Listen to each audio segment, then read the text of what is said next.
efektif pada saat terjadi kebakaran. Oke, jadi eh, sebelumnya saya sapa dulu kepada seluruh peserta yang hadir dalam webinar ini. Assalamualaikum warahmatullahi wabarakatuh. Selamat siang, salam sejahtera buat kita semua. Mohon izin kepada Pak Denny ataupun seluruh peserta pada webinar kali ini, ya saya berharap ini menjadi suatu ilmu tambahan ataupun penyegaran ya bagi teman-teman yang pernah mengikuti pelatihan ya di tempat kerja ataupun dimanapun ya mengenai teknik pemadaman kebakaran. Oke. Jadi di sini saya tidak akan berpanjang lebar lah ya membahas mengenai proses pemadaman kebakaran ataupun teknik pemadaman kebakaran ya. Jadi ada beberapa hal yang akan kita ungkap lagi. Tadi Pak Denny juga sudah menjelaskan mengenai yang terakhir ini kebakaran yang heboh ya di salah satu tempat penampungan bahan bakar minyak yang ada di Jakarta, yaitu di Pelumpang sana ya, yang berdampak ya, kepada lingkungan sekitar. Ya, jadi memang harus kita lihat juga bagaimana cara penanganan ataupun tindakan selaku petugas ataupun warga masyarakat sendiri ya yang terdampak akibat daripada kejadian tersebut. Oke, baik. Kita mulai Bapak Ibu sekalian ya. Di sini saya sedikit mengulas mengenai profil saya ya. Jadi saya di sini memang selain bertugas di Dinas Pemadam Kebakaran di DKI Jakarta, saya juga menjadi salah satu praktisi ya di tempat di mana kolega ini sedang dilaksanakan ya webinar di Media Tama ya, dan di tempat-tempat lain juga saya menjadi salah satu pengajar di bidang kelas kebakaran.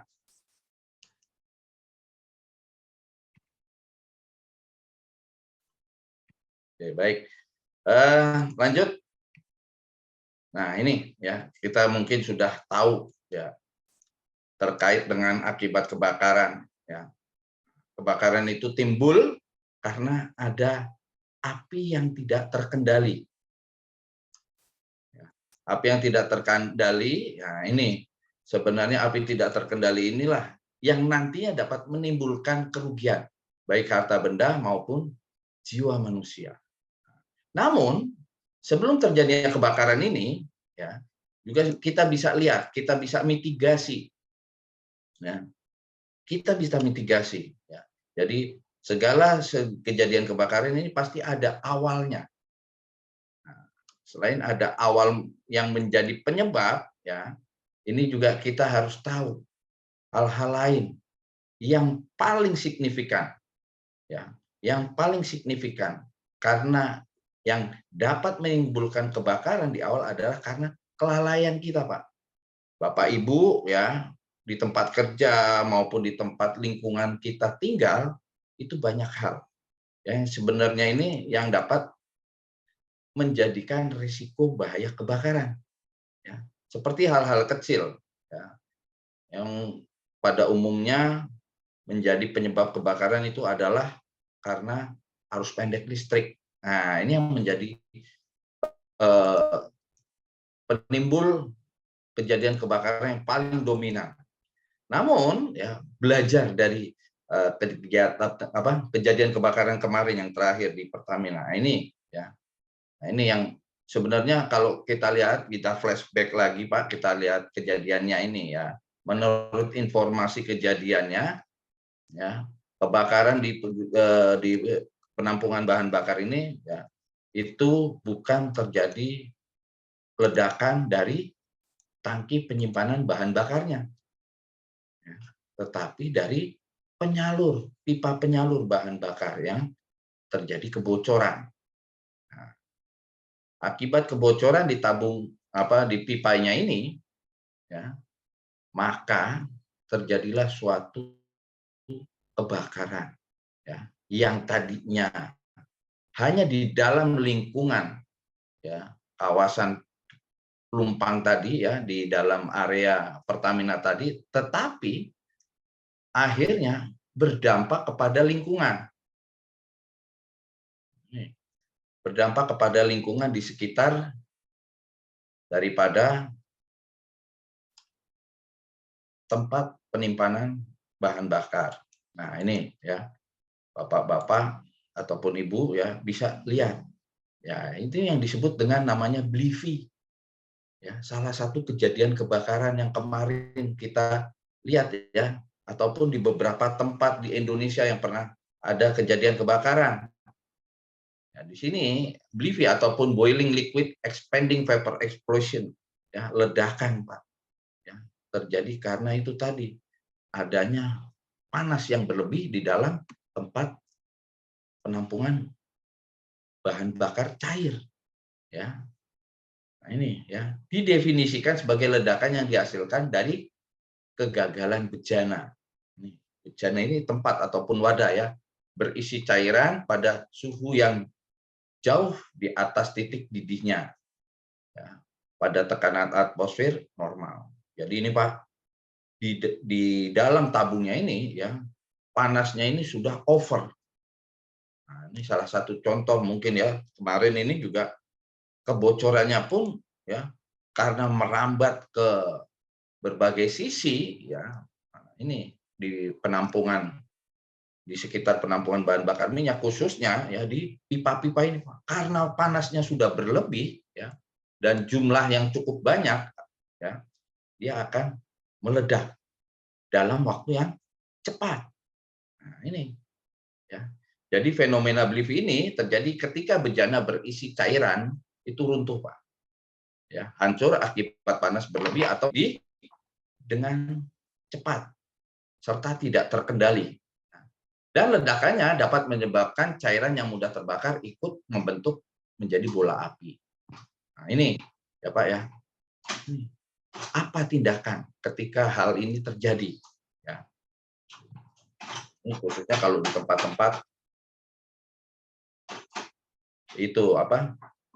Industri ya yang menyimpan bahan bakar. Ini patut diperhatikan Bapak-bapak sekalian ya. Ini kalau di tempat-tempat seperti penampungan bahan bakar minyak seperti di bunker Pertamina ini sudah disiapkan memang ya sarana-sarana proteksi kebakaran. Namun ya kalau kita perhatikan ya kalau kita perhatikan kemarin itu Pak yang di Pertamina itu diawali ya dengan adanya kebocoran ya kebocoran daripada gas ya, kebocoran daripada gas yang mudah terbakar nah, karena ya kita tahu Pak kalau di Jakarta lah khususnya ya yang namanya kebakaran ini Pak malah menjadi suatu bahan tontonan.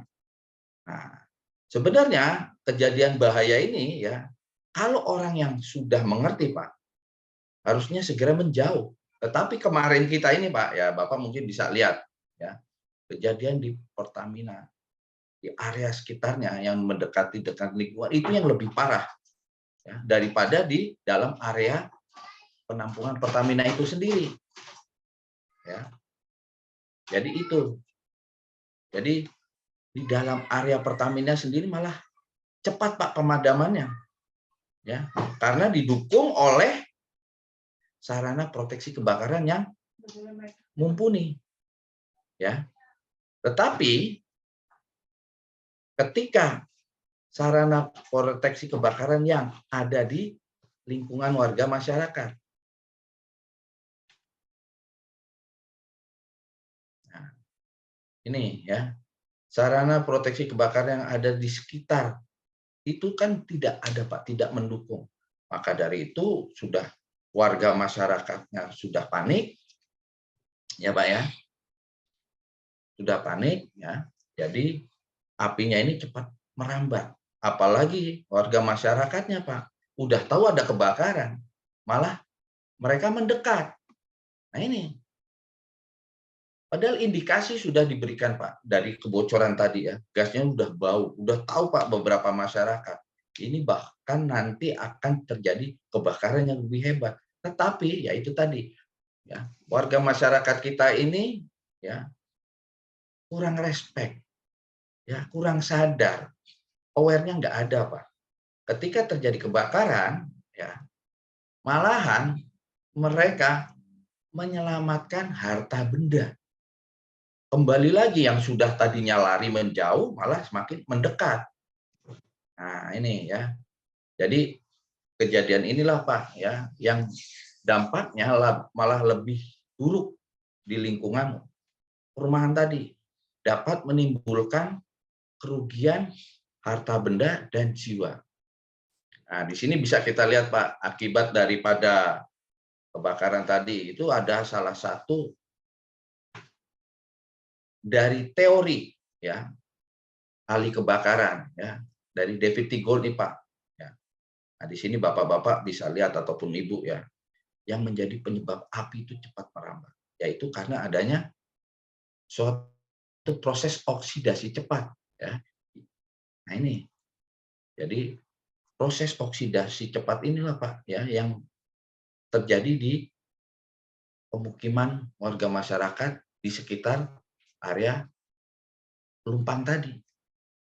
Nah ini sudah tahu ada gas yang mudah terbakar dan dapat menimbulkan pembakaran cepat.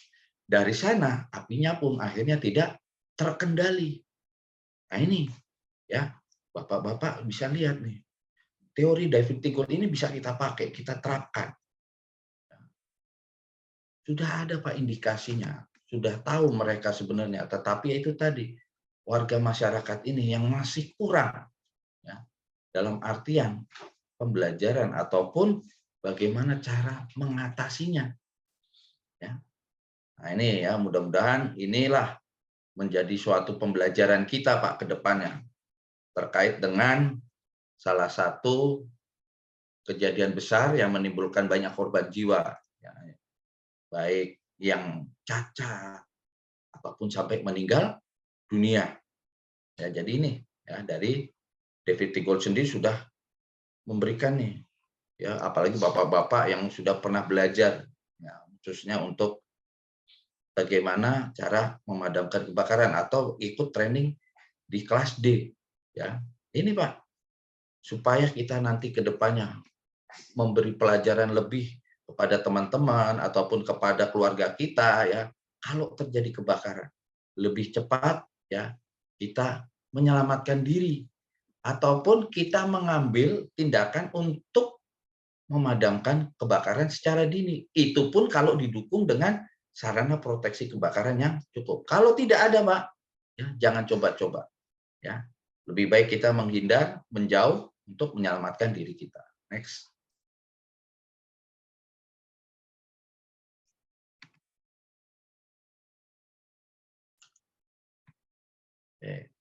Nah ini ya Pak ya. Perluasan daripada proses kejadian kebakaran. Ya, di sini Bapak-bapak bisa lihat ya, untuk terjadi suatu munculnya api. Ya, jadi ini ada proses. Prosesnya ini pun ya, ini harus ada beberapa unsur yang dipenuhi. Nah, ini Bapak-bapak ataupun Ibu yang mengikuti webinar ini ya, mungkin sebagian sudah belajar mengenai teori segitiga api. Ya. Dari teori segitiga api ini kita bisa lihat ya, bisa terjadinya api yang terkendali ataupun yang tidak terkendali. Memenuhi 3 unsur ya, adanya panas, udara, bahan bakar. Nah, kalau ketiga unsur ini sudah ada, ini yang bisa kita sebut dengan daerah bisa terbakar. Kalau masih 2 unsur yang terpenuhi Pak ataupun Ibu ya, bisa lihat.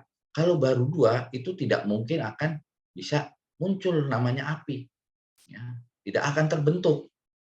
Jadinya api ini harus ada 3 unsur yang harus terpenuhi. Ya, jadi terkait dengan bahan bakar ya, ini bisa cukupnya O2 ya. Jadi O2 yang cukup itu di berapa persen? Nah, di minimal 16%. Ya. Ini udara juga dapat membuatkan titik nyala dan panas ya. Yang cukup ini dikonsentrasi 60 derajat Celcius.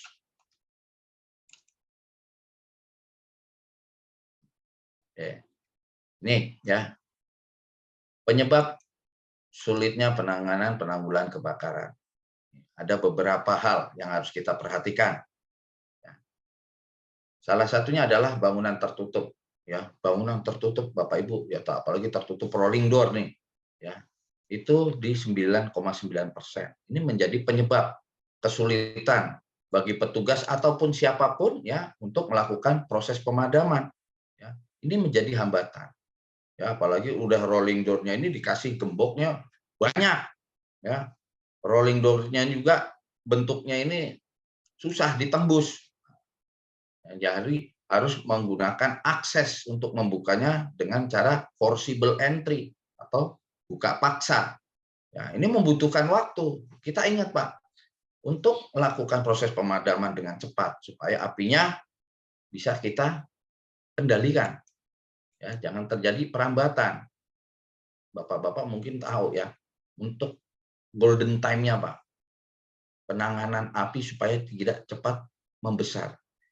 Ya, apabila Bapak tahu ya terjadi kebakaran, apinya masih kecil, kita hanya diberi waktu 3 menit. Ya, di awal, Pak. 3 menit. Nah, ini golden time 3 menit inilah yang membuat kita harus bergerak dengan cepat, merespon dengan cepat supaya apinya tidak merambat kemana-mana. Ya.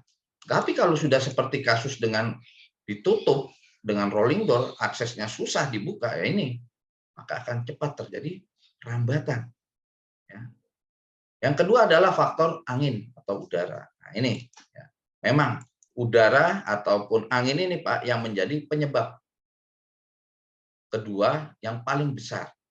Ya, karena namanya api, Bapak Ibu sekalian, ya ini juga butuh udara supaya dia bisa tumbuh. Ya, jadi Pak jangan hanya berpatokan ya kepada material bangunan, tetapi juga faktor angin yang menyebabkan apinya juga cepat membesar. Nah, inilah jadi salah satu hal yang harus kita proteksi ya di tempat kerja ataupun di lingkungan kita ini Pak terkait angin ataupun udara. Ya. Nah, jadi udara Pak ya, di kisaran minimal 16%. Itulah api baru bisa muncul. Seperti hal-hal lain ya terkait dengan kebakaran, kebakaran ini dapat timbul dengan cepat kalau adanya api terbuka. Api terbuka ini biasanya ini Pak ada di kebakaran di sekitar daerah pemukiman ya, ataupun industri yang memiliki tempat penampungan bahan-bahan di luar. Nah, ini yang apalagi yang di luar yang mudah terbakar, Pak. Ya, ini yang menjadi perhatian. Nah, inilah yang bisa membuat api semakin membesar. Yang ketiga adalah gangguan asap.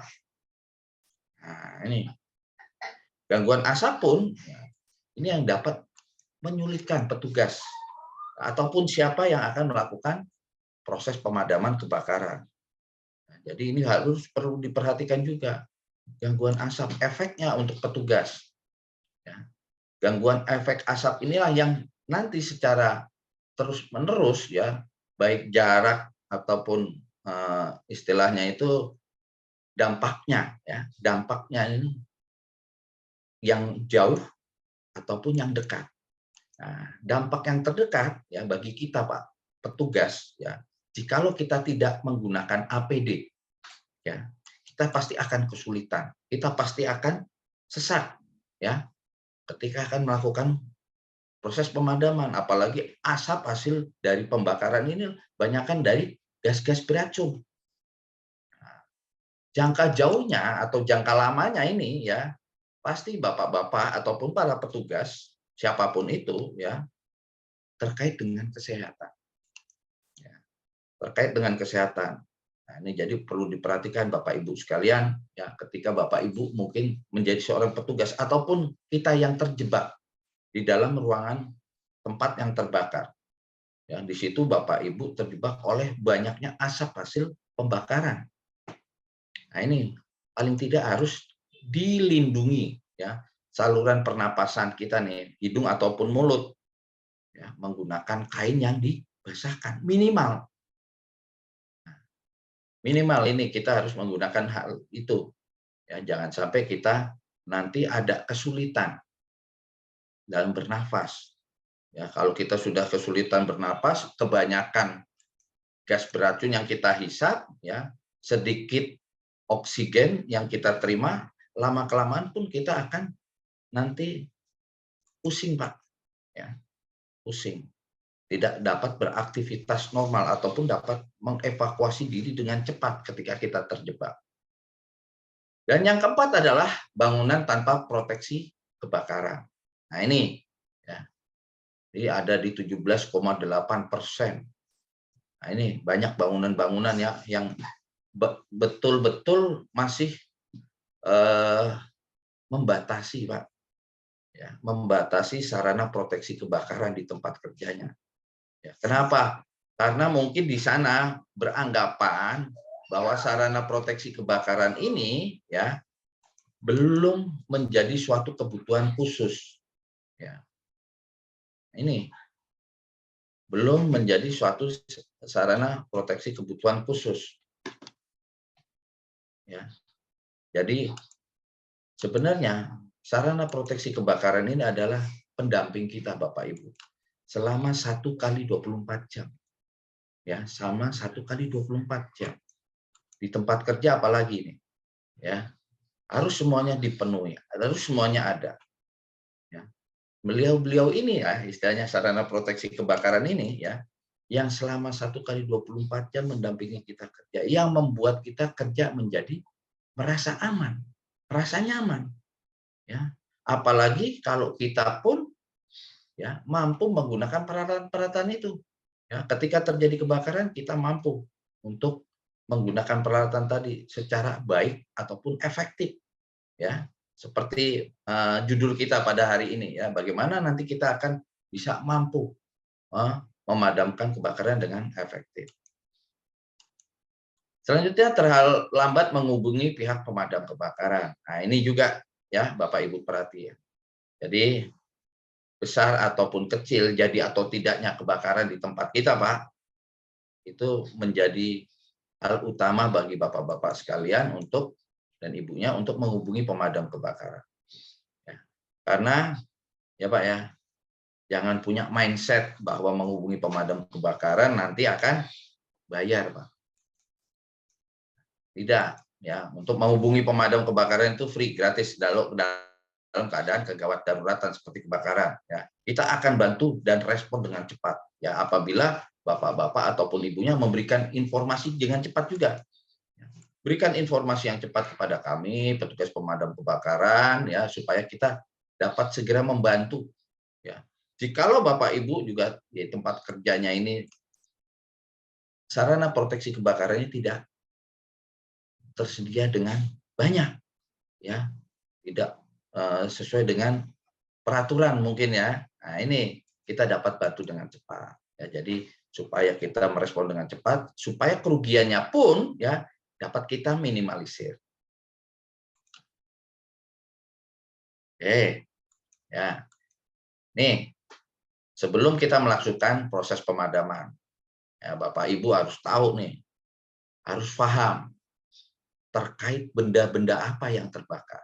Supaya dalam penggunaan sarana proteksi kebakaran ataupun cara untuk memadamkan kebakaran ini dapat tepat dan efektif. Ya, selain itu juga para petugasnya juga dapat bekerja dengan aman. Ya. Jadi kenali dulu klasifikasi kebakaran. Ya. Klasifikasi kebakaran ya yang ada di Indonesia ini Bapak Ibu sekalian, ini mengikuti klasifikasi kebakaran yang sudah dibuat dari regulasi internasional ya dari NFPA. Nah, yang kita gunakan ya regulasi dari NFPA, National Fire Protection Association yang ada di Amerika. Bukan dari Eropa, ya, tetapi dari Amerika sana. Sebagian besar negara-negara di Asia ya ataupun di belahan dunia banyak yang menggunakan standar dari NFPA ini ya. Jadi ada 4 klasifikasi ya, kelas A, kelas B, kelas C dan kelas D. Oke, untuk yang kelas A ini adalah benda-benda padat. Ya. Kebakaran atau api yang terjadi pada bahan bakar padat, ya seperti kayu, kain, kertas, karet, plastik, dan sebagainya. Ini yang kita kategorikan benda padat. Untuk kelas B, ya, ini seperti bahan bakar cair dan gas, ya, bensin, minyak tanah, spiritus solar, aftur, gas LPG, LNG, asetilin, apapun itu, ya, yang gas-gasnya ini ya menjadi sumber penyalaan api. Yang ketiga kelas C, Pak, ya, untuk kebakaran bahan ataupun barang-barang elektronik. Nah, ini bahan-bahan ataupun benda-benda yang dari elektronik, namun yang mengandung aliran listrik atau strum, ya. Nah, ini yang kelas C. Dan yang terakhir kelas D. Kelas D ini untuk bahan bakar ataupun jenis-jenis logam, ya, seperti magnesium, titanium, aluminium, dan sebagainya. Nah, ini dari klasifikasi kebakaran dikelompokkanlah, ya, benda-benda atau bahan-bahan, ya, yang mudah terbakar, yang terbakarnya ini membutuhkan waktu lama, ataupun hal-hal yang lain, ya. Terkait juga bagaimana nanti bapak-bapak dan ibunya menggunakan sarana proteksi kebakaran apa, ya. Metode pemadamannya seperti apa, strateginya bagaimana. Jadi ini yang harus bapak-bapak dan ibu perhatikan. Ya. Terkait juga nanti bapak ibu selaku petugas yang akan melaksanakan proses pemadaman ini dapat bekerja dengan aman dan selamat.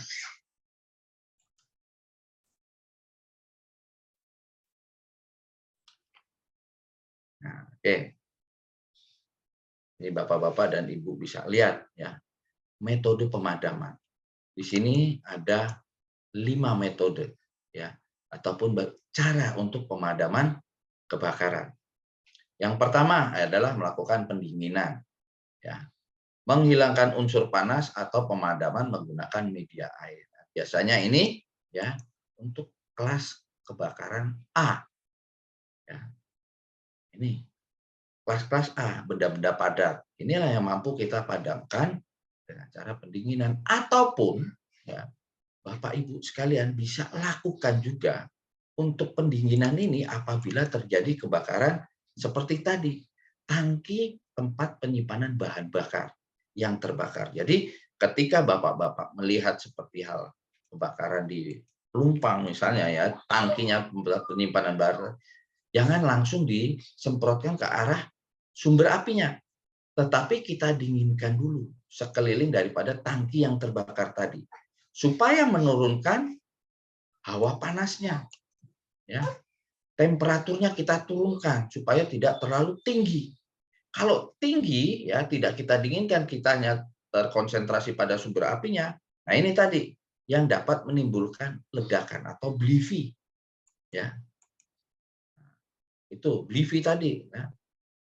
Oke, lanjut. Yang kedua adalah isolasi.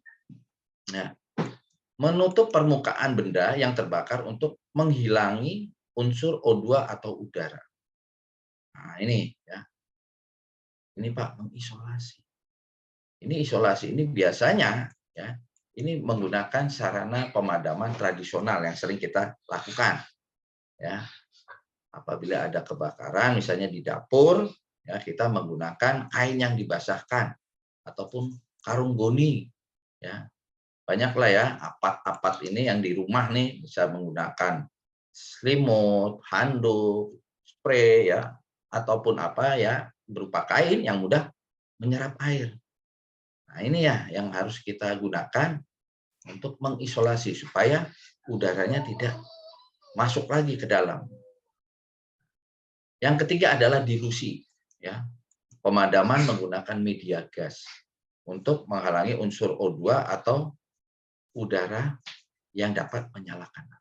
Nah, ini dilusi ini, ya, kita menggunakan sarana-sarana proteksi kebakaran, ya, yang biasanya dipakai di dalam ruangan, ya, seperti server ataupun ruangan-ruangan untuk dokumen-dokumen, ini kita pasangkan suatu sistem, ya, sistem pemadaman otomatis. Nah, di sini banyak jenis, ya. Jadi banyak jenis, ya, seperti yang digambar Bapak Ibu bisa melihat, ya. Di sini ada yang tabung gas, ya, yang besar-besar, ya, yang kita rangkai, ya, dijadikan seperti fire suppression. Ya. Nah, ini, jadi dia akan bekerja membaca, ya, karena bawah panas ataupun membaca karena asap. Dia nanti akan bekerja secara otomatis. Ya. Peralatan-peralatan ini nih, ya, ataupun fire suppression ini itu pada umumnya didominasi oleh gas.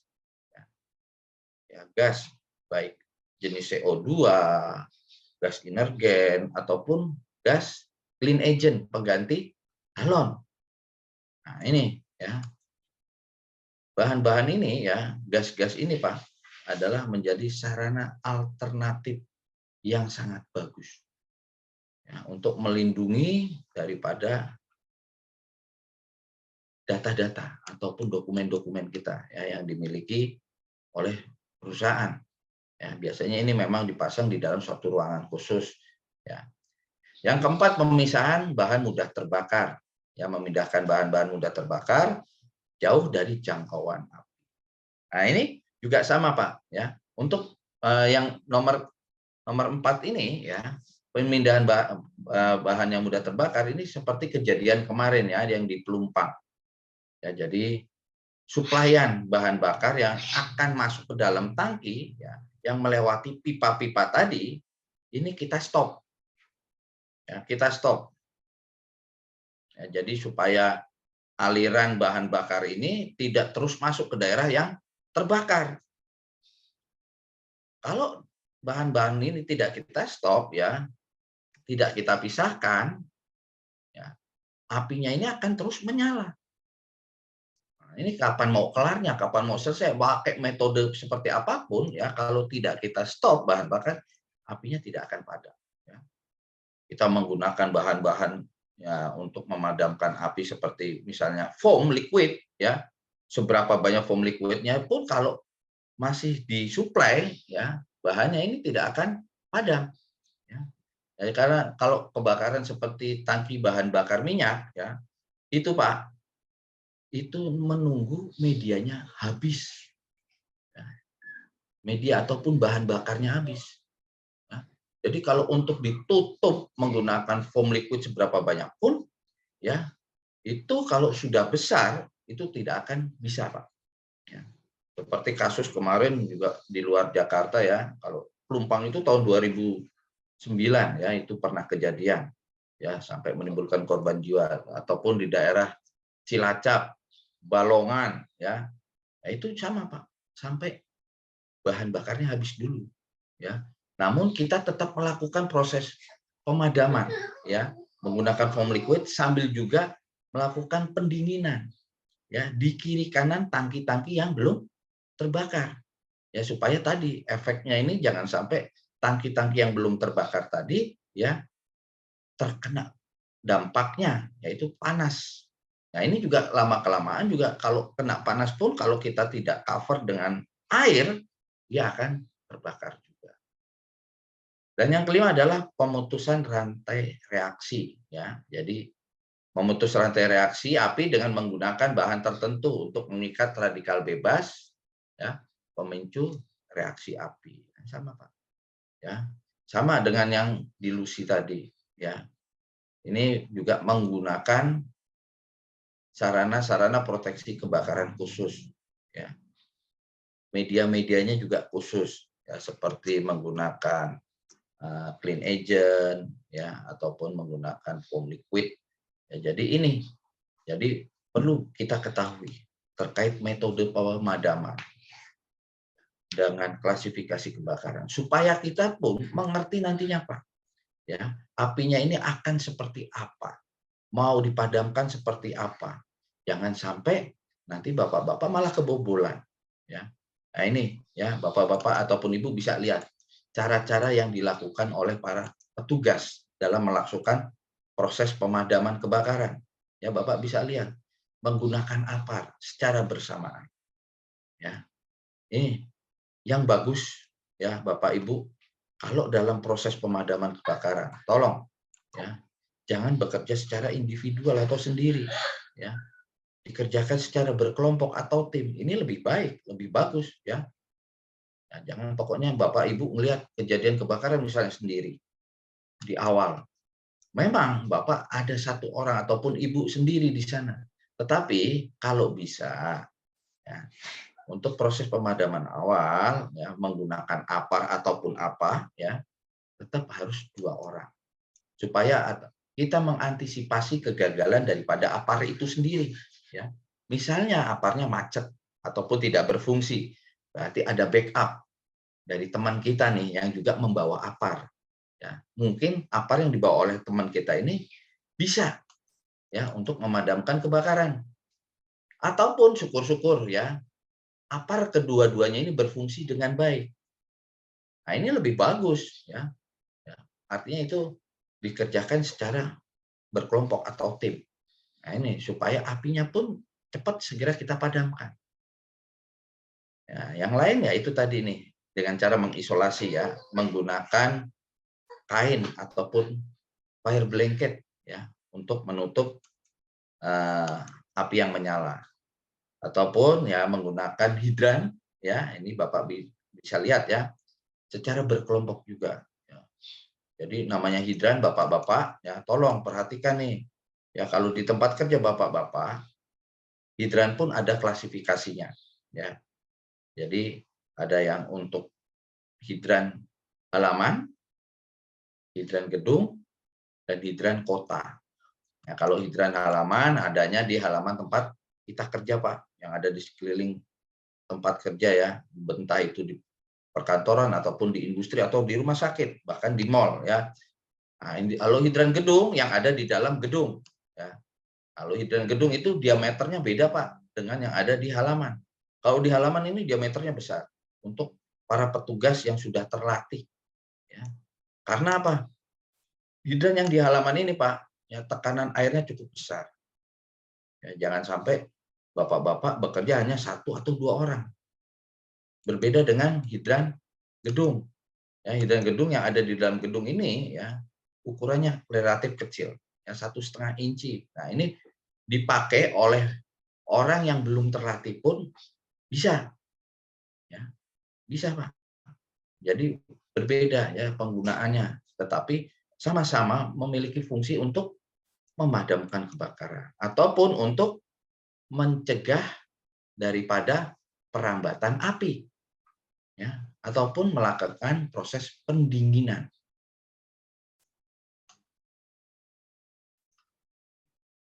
Nah, ini perlu diingat ya Bapak-bapak ataupun ibunya nih. Dalam proses pemadaman kebakaran ada yang harus diperhatikan oleh petugas. Yang pertama adalah petugas harus menggunakan APD. Nah, ini ya Bapak, Ibu, ya kalau Bapak Ibu yang ditunjuk selaku tim pemadam kebakaran, ya Bapak harus tetap menggunakan APD. Bagaimanapun juga APD itu adalah penyelamat diri kita. Walaupun ya Bapak Ibu anggap ya menggunakan APD ini tidak nyaman. Tapi berbanding terbalik Pak, ketika kalau kita berbuat ataupun melakukan tindakan ya pemadaman menggunakan APD yang tadinya dibilang tidak nyaman, malah membantu kita untuk menyelamatkan diri kita. Ya karena Bapak-bapak dan Ibu ketahui di tempat kebakaran resiko dan bahayanya ini banyak sekali ya. Ada resiko tadi sudah pertama adalah asap ya, kedua panas, ketiga listrik ya, keempat runtuhan ya, dan kelima panas. Nah, jadi banyak hal yang harus Bapak Ibu perhatikan nih. Ya, jadi jangan sampai Bapak Ibu tanpa menggunakan APD. Minimal Pak, minimal APD yang digunakan ini paling tidak harus Bapak anggap aman buat Bapak di sendiri. Ya. Nah, itu tadi contoh ya, ada tim hidran ya. itu paling tidak mereka menggunakan sepatu dan menggunakan helmet. Mereka tahu resiko bahayanya nih, ya, menggunakan sepatu. Ya, jangan sampai seperti warga masyarakat kalau kebakaran di lingkungan, ya, tidak menggunakan sepatu, tanpa menggunakan baju, biasanya sering kita lihat ya. Nah, ini bahaya. Karena apa? Mereka tidak tahu resiko dan bahayanya di tempat kebakaran, ya. Nah, ini jangan ya Pak ya, jangan diikuti nih. Terus kenali resiko dan bahayanya. Ya. Bapak Ibu sekalian, sebagai informasi, sebelum melakukan proses pemadaman kebakaran, ya, Bapak Ibu bisa lihat, Bapak Ibu bisa kenali resiko bahaya itu. Jadi jangan langsung Bapak Ibu ini mengambil tindakan. Ya. Jangan langsung mengambil tindakan. Kita size up dulu. Ya. Cari informasi sebanyak-banyaknya tentang tempat yang terbakar. Nah, ini ya. Kalau di awal tadi Bapak Ibu bisa ya mengambil tindakan ya. Kan tadi Pak Budi bilang misalnya bisa untuk melakukan respon cepat. Ya, melakukan respon cepat untuk mengantisipasi kebakaran lebih besar ataupun supaya apinya tidak menjalar dengan cepat juga. Memang ya harus diakui Bapak-bapak ataupun Ibu, memang harus kita respon dengan cepat yang tadi saya bilang 3 menit awal. Itu Pak, 3 menit awal saja derajat panasnya sudah mencapai 400 derajat Celcius. Ya. Semakin kita berlama-lama tidak mengambil tindakan, apinya akan merambat dengan cepat. Ya. Ingat Pak, namanya potensi kebakaran cepat atau namanya flashover. Ya. Flashover ini Pak, ya itu nggak nyampe 4 menit. Ya. Tergantung ya fungsi daripada ruangan tadi yang terbakar. Kalau banyak bahan-bahan yang mudah terbakar, ya tidak sampai 4 menit, namanya flashover itu pasti terjadi. Ya, flashover itu penyalaan api secara simultan dari keseluruhan benda-benda yang ada di dalam ruangan tadi. Ya, ini cepat Pak. Maka dari itu, ya Bapak ketika tahu, apalagi banyak bahan-bahan yang mudah terbakar dan banyak juga bahan-bahan berbahaya atau B3. Nah, bahan-bahan yang mudah terbakar ataupun yang berbahaya ini yang terkait dengan dampaknya buat lingkungan ataupun makhluk hidup, ini juga harus kita waspadai. Ya, jangan sampai salah. Ya. Yang ketiga, mencari informasi yang jelas terkait apa yang terbakar. Ya, pokoknya Bapak Ibu nanti kalau sudah dapat informasinya, baru Bapak Ibu dapat lakukan proses pemadaman. Ya, tuh nomor 4. Gunakan alat pemadaman yang sesuai. Ya. Jadi ini jangan sampai salah. Tadi Pak Denny di awal sudah bilang tuh ya, kalau kebakaran listrik jangan sampai ya penggunaannya ini peralatan ya seperti menggunakan air. Ya, kalau listrik masih ada strumnya, padamkan dengan air. Nanti bukan apinya yang padam, ya anggotanya yang kolaps, petugasnya yang nanti malah jadi menimbulkan accident. Ya, nah ini ya jangan sampai ya, jangan sampai Bapak Ibu tidak mengenali. Ya, tadi di awal sudah saya bilang, pelajari dulu klasifikasi kebakaran, dilanjut dengan metode pemadamannya. Ya, baik untuk di rumah, di tempat kerja ini sebenarnya kalau metode pemadaman awal ini sama saja, kecuali apinya sudah mulai membesar. Ya, jadi Bapak Ibu, tolong kalau sudah mulai membesar, ingat pesan saya Bapak Ibu. Kalau Bapak Ibu mampu, silakan teruskan. Tetapi kalau apinya ini sudah semakin membesar, tetapi mengancam keselamatan jiwa Bapak Ibu sekalian, silakan tinggalkan. Cari bantuan lain. Oke, cari bantuan lain dari luar. Ya. Jangan lupa tadi menghubungi pemadam kebakaran. Yang kelima, selalu bekerja dalam sebuah tim, bukan perorangan. Nah ini pesan saya yang kelima, Bapak Ibu sekalian. Pentingnya ya emergency response team. dalam menanggulangi kebakaran. Di tempat kerja Bapak Ibu sekalian pasti sudah terbentuk ya, namanya IRT. IRT ini akan bekerja sesuai dengan IRP, ya, Emergency Response Plan. Apabila terjadi kebakaran, nah, inilah ya peran daripada kerja tim, ya, selalu berkomunikasi dengan baik, ya, karena dengan kerja tim inilah ya, sesuatu kejadian kegawat daruratan, contoh seperti kebakaran, akan mampu kita cepat tanggulangi. Akan cepat dengan kita tanggulangi. Jangan sendiri-sendiri. Apalagi Bapak Ibu mohon maaf, ya. Kalau sudah terbentuk tim tanggap darurat, ini peran dan tugasnya siapa berbuat apa, saya harus bagaimana, ini sudah berjalan dengan baik. Karena di situ sudah. Suaranya Pak Budiman nggak terdengar, Pak. Iya Pak. Oke, baik. Gimana Pak? Masih sudah terdengar Pak? Ya, udah. Lanjut, Pak. Oke, baik saya ulang Pak ya, karena dengan namanya kerja tim, ya itu pasti akan cepat selesai pekerjaan itu. Ya, jadi saling berkomunikasi dengan baik. Yang keenam adalah segera menghubungi IRT atau posko terdekat. Nah ini, menghubungi tim IRT apabila tadi ya bapak-bapak ataupun ibunya melihat kejadian kebakaran awal. Jadi bapak ibu bisa melihat kejadian, tetapi bapak ibu tidak mampu untuk melakukan tindakan.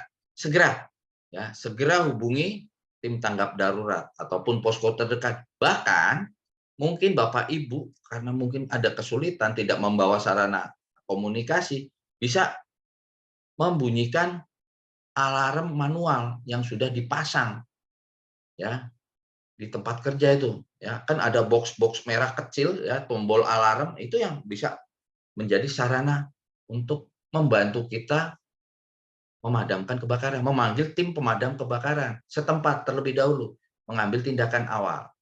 Ya, lanjut.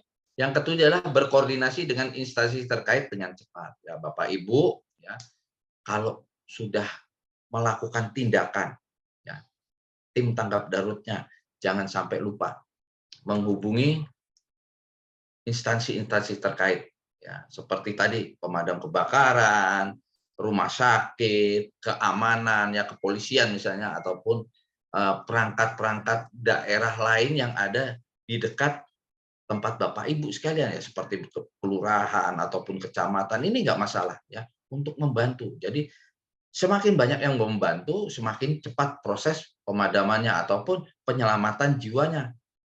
Yang terakhir adalah utamakan penyelamatan jiwa. Nah ini ya yang tadi saya bilang, penyelamatan jiwa Bapak Ibu. Jangan sampai ketika Bapak Ibu ya, melaksanakan proses pemadaman di sana, ya kita perhatikan tidak ada mungkin ya semuanya orang ini sehat.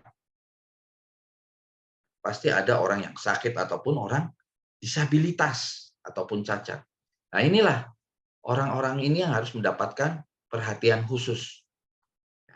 Orang-orang ini juga harus mendapatkan perhatian khusus. Selain ya, mungkin teman-teman kita yang bukan tim tanggap darurat, ya, ini juga harus kita evakuasi dengan cepat. Nah, ini pesan saya buat Bapak Ibu sekalian yang menjadi tim tanggap darurat ketika terjadi kegawat daruratan di tempat kerja.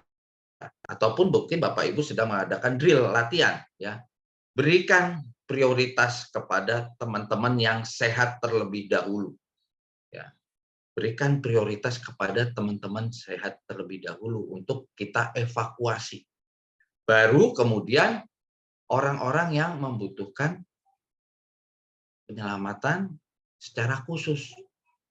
Ya, seperti tadi ibu hamil, manula, orang cacat, ya. Ini nanti ya. Itu adalah hal kedua ya. Yang prioritas yang utama adalah orang sehat. Kenapa? Kalau orang sehat terlebih dahulu karena mereka-mereka inilah yang akan cepat sampai nanti ke assembly point, ya. Nah, orang-orang yang membutuhkan keperlakuan khusus ini memang lama, Pak. Lama sekali, ya. Jangan kata untuk berjalan dengan cepat. Ya. Melepas peralatannya saja ya seperti ini untuk menuju assembly point mereka juga cukup kesulitan. Maka dari itu kita pisahkan. Kita pisahkan antara yang prioritas dengan yang khusus.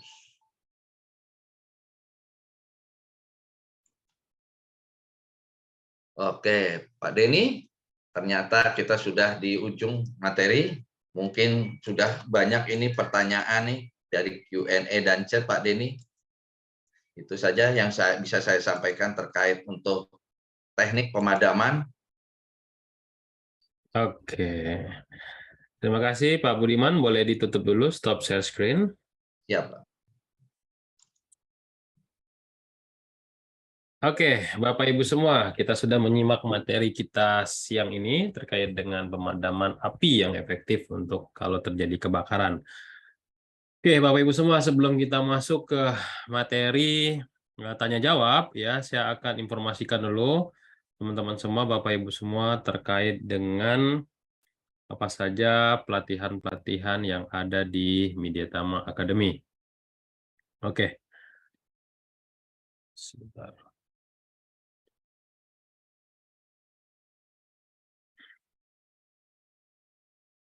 Oke, jadi pastikan Bapak Ibu semua untuk mendapatkan e-certificate, pastikan Bapak Ibu semua Mika Superab K3-nya sudah platinum. Karena kalau nggak platinum, itu nggak akan muncul e-certificate-nya. Ya. Nah, ini bentuk platinum member dari Mika Superab K3 ya. Nanti kalau teman-teman masih bertulisan silver di sini, Bapak Ibu semua, teman-teman semua nanti masuk ke di sini, langsung klik bagian silver tadi. Ya, nanti akan upgrade kartu platinum. Silakan dipilih apakah 99.000, 85.000 atau 50.000. Ya, kalau 50.000 hanya 3 bulan aja, 85 6 bulan, dan untuk 1 tahun 99.000 ya. Nanti klik upgrade, silakan lakukan pembayaran menggunakan e-wallet yang Bapak Ibu semua punya. Kalau nggak ada banknya di sini, silakan pilih banknya mana aja, pilih Bank Mandiri, nanti diklik di sana, nanti akan muncul tagihan di HP Bapak Ibu semua ya. Kalau memang tetap nggak bisa, nanti dilakukan secara konvensional oleh Pak Arief ya. Nanti Pak Arief akan bantu Bapak Ibu semua. Nah, semua hasil dari rekaman video untuk webinar kita akan share di YouTube-nya saya. Cari aja Kak Cideni, nanti kita akan upload di sini. Silakan di-subscribe ya, karena banyak sekali informasi penting terkait dengan K3 lainnya. Nah, kalau kita pengen bekerja di dunia K3, pastikan Bapak Ibu semua sudah punya sertifikat yang namanya ahli K3 umum. Nah, ahli K3 umum itu punya ada SKP lisensi ya. SKP lisensinya itu 3 tahun ya. Silakan diperpanjang nih. Ada promo hanya 1499 aja. Tapi kalau lisensi operator teknisi itu hanya 999.000 saja. Lalu kalau misalkan Bapak Ibu semua butuh sertifikasi SMK 3, kita ada paket nih untuk kontraktor sama pabrik ya. Nah, kalau Bapak Ibu sama perusahaannya mau langsung 4 paket sekaligus, kita juga ada nih hanya untuk di kontraktor konstruksi ya. Nah, ini dia pelatihan ahli K3 umum ya. Di Mediatama itu ada 2 jenis pelatihan ahli K3 umum, ada yang online, full online 13 hari, ada yang tatap muka. Ini yang full online tanggal 25 Maret sampai 10 April. Ya, pastikan teman-teman semua bisa join di sini, atau mau yang tatap muka kita juga ada di sini ya. Tatap mukanya 12 hari di Jakarta Barat ya. Tanggal 1 sampai dengan 15 April. Ini adalah kelas terakhir sebelum kita Lebaran. Nah, nanti baru ada lagi kelasnya setelah Lebaran, kemungkinan insya Allah di tanggal 2 Mei. Jadi ini adalah kelas terakhir ya, silakan Bapak Ibu semua join. Nah, di pelatihan ahli K3 umum yang full online, ini ada tulisannya free ahli K3 muda BNSP. Jadi 1 kali pelatihan dapat sertifikat Kemenaker dan dapat sertifikat BNSP. Ya, nah ini pelatihan BNSP-nya. Namun kalau Bapak Ibu semua pendidikannya SMA bisa ikut yang ini ya. Dan kita ada paket cicilan 0%, cuma daftar 500.000, sisanya dicicil selama 10 bulan ya. Nah, sudah punya sertifikat auditor, sudah punya sertifikat ahli K3 umum, kita lanjutkan ke auditor ya. Karena syarat untuk auditor itu adalah harus punya sertifikat ahli K3 umum terlebih dahulu. Nah, kalau Bapak Ibu semua pengen kerja di bidang kelistrikan, pastikan sudah punya kompetensi teknisi K3 listrik. Nah, ini sangat dibutuhkan juga di dunia sektor-sektor konstruksi, khususnya teman-teman yang bekerja di PLN ya, di vendor-vendor PLN atau anak perusahaannya PLN. Tapi kalau Bapak Ibu semua pendidikannya S1 atau D3, ikut yang ini nih, levelnya ahli. Ya, pelatihannya 18 hari, full tatap muka. Nah, kalau kita mau kerja di konstruksi, kita juga harus punya license nih, sertifikat konstruksi ya. Ini ahli muda K3 konstruksi, ini full online juga. Lalu, kalau misalkan kita menjadi perencana atau pengawasan terhadap perancah, kita harus punya Certified Supervisor Perancah. Tapi kalau kita membongkar dan memasang perancah, cukup teknisi K3 perancah. Nah, kalau kita tergabung di dalam tim tanggap darurat, harus punya nih, ini yang tadi diinfokan oleh Pak Budiman, ada sertifikat yang namanya petugas peran kebakaran kelas D ya, memadamkan api menggunakan APAR dan fire blanket. Lalu ada juga pilihan kalau Bapak Ibu semua bisa tergabung di dalam tim tanggap darurat harus punya certified petugas P3K namanya ya.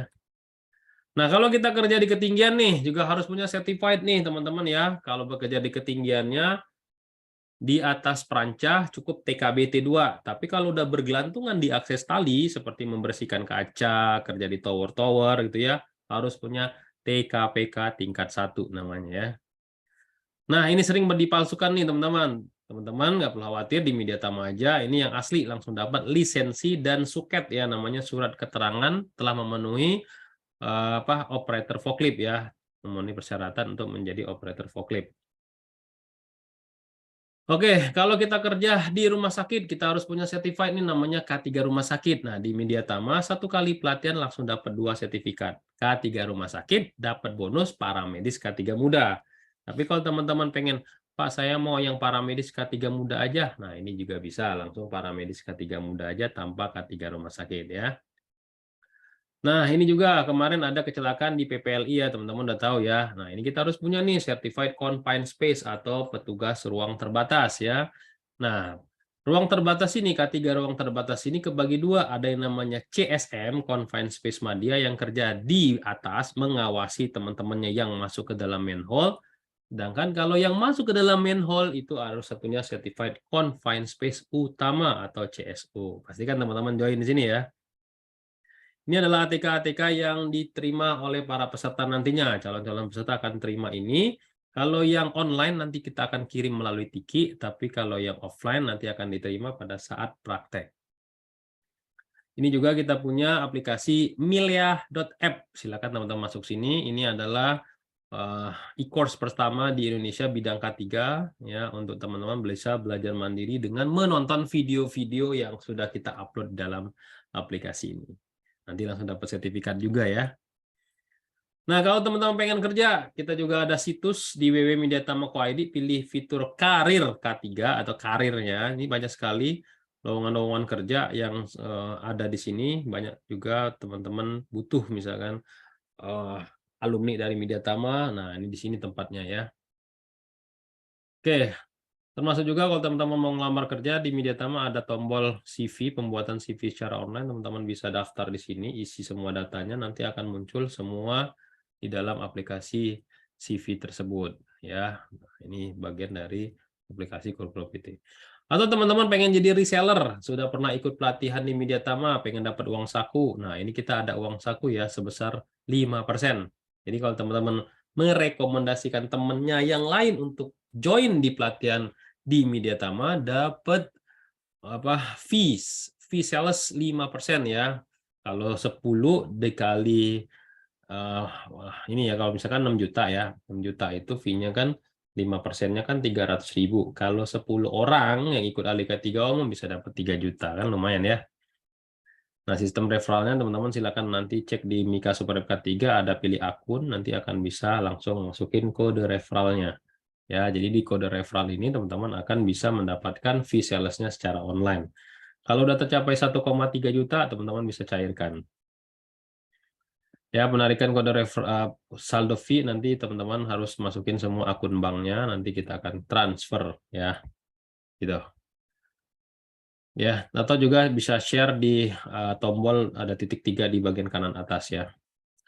Oke, kalau ingin lebih detail lagi terkait dengan pelatihan-pelatihan K3, teman-teman bisa join atau telepon kita di 021-2254-5432 atau 021-212-63820. Atau ke tim sales kita ada Risma, Soka, dan Beni.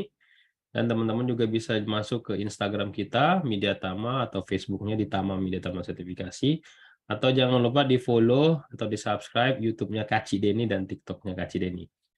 Kalau teman-teman punya produk, pengen jadi sponsor kita, seperti hari ini ada sponsor kita dari Asta, One Stop Procurement Solution, teman-teman bisa hubungin tim kita, ya, itu di 087873461230, atau teman-teman punya ilmu pengen sharing seperti teman-teman instruktur sebelumnya dan dapat passive income, teman-teman bisa sharing di sini ya. Silakan hubungi tim Media Tama Pak Arif di 087873461230.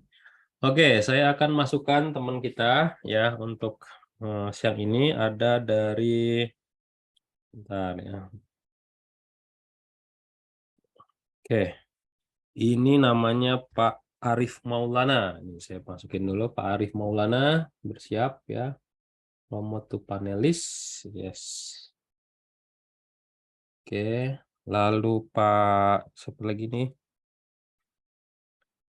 Pak Arif Maulana sama Pak Kausa. Oke, Pak Kausa. Ibu ya, Kausalia ya. Kausalia mana tadi?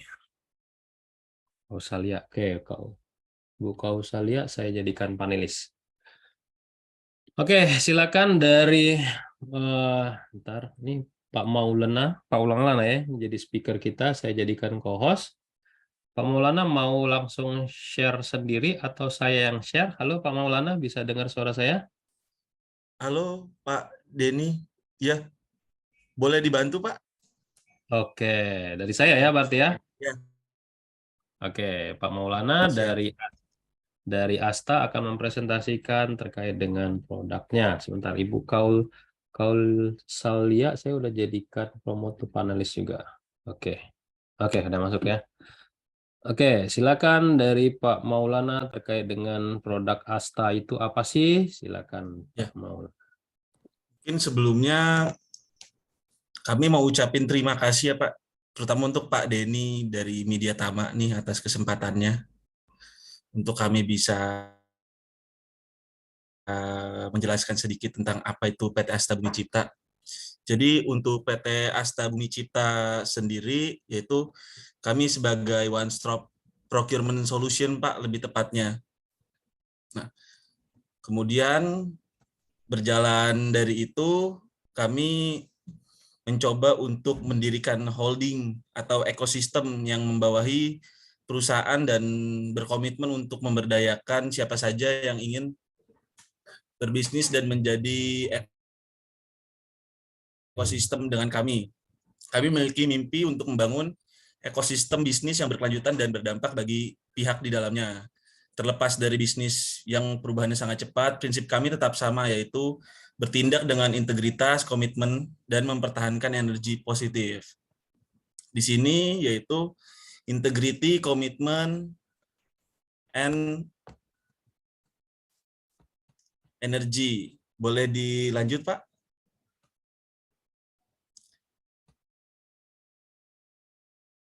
Kemudian bisnis model Asta itu sendiri yaitu kami membawahi beberapa principal companies, diantaranya ada Mechanics Wear, Superior Glove, ini berhubungan dengan safety glove Pak. Kemudian ada Lingsu Raincoat, kemudian ada Lanotech, Isis, dan Flextool. Bagaimana sih bisnis model Asta ini sendiri? Ada 3 tahapan dalam bisnis model Asta, yaitu apa yang kita provide ke klien kita, yaitu quality control, financial coverage, dan corporate. Pada awalnya kami hanya bergerak di industri oil and gas company saja, based on dari experience owner kami. Kemudian sampai saat ini kami berekspansi untuk ke beberapa sektor industri, diantaranya MRT, KAI, dan lain sebagainya. Boleh dilanjut, Pak?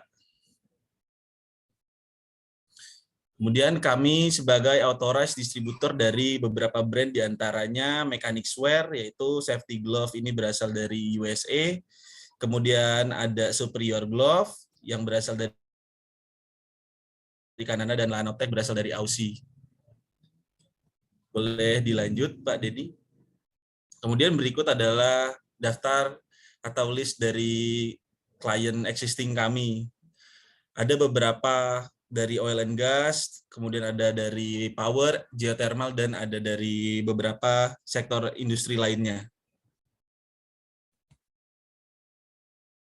Kemudian kami ingin sedikit memberikan informasi yang tadi sudah dijelaskan oleh Pak Budiman terkait teknik pemadaman api yang efektif pada saat kebakaran. Kami izin menambahkan untuk pentingnya menggunakan alat pelindung diri dalam bekerja, salah satunya dengan menggunakan safety glove. Berkaitan dengan ini, ada beberapa kategori atau beberapa macam safety glove yang berdasarkan fungsinya, diantaranya ada cut and puncture resistant glove yang berguna untuk bekerja dalam bidang permesinan. Kemudian ada anti-slip hand glove, ini biasanya digunakan untuk berhubungan langsung dengan cairan. Kemudian ada impact glove, ini biasanya untuk pekerjaan yang high risk atau heavy duty. Kemudian ada heat resistant glove, biasanya ini yang berhubungan dengan api atau isolator panas. Kemudian ada chemical resistant glove dan ada electrical glove. Mungkin kurang lebihnya demikian Pak yang bisa kami sampaikan. Bila ingin melihat detail safety glove yang kami jual, bisa langsung dilihat di website atau di e-commerce kami, Pak. Terima kasih. Atau untuk displaynya sudah ada di Media Tama ya, Pak? Oke, ini ada kode promo buat teman-teman. Gimana cara pakainya, Pak? Untuk kode promonya Mbak Alia bisa ditambahkan, Mbak? Oh iya, selamat siang Bapak Ibu peserta. Ini mungkin untuk peserta yang sudah join, ini kita ada promo. Jadi promo ini khusus untuk Bapak Ibu yang sudah join webinar kali ini. Jadi bisa di-scan di barcode ini dengan memasukkan kode promo yang tertera pada screen ya Bapak Ibu. Asta X MIDI 15 gitu. Ini ada sarung tangan yang dari lebih tepatnya brand Superior Gloves ya. Nah, ini kita memberikan promo hanya seminggu. Jadi bisa langsung di-scan dengan bisa dilihat di screen, lalu di-purchase. Nanti akan muncul untuk input kode promo Asta X MIDI 15, nanti akan mendapatkan cashback maksimal 200.000 gitu.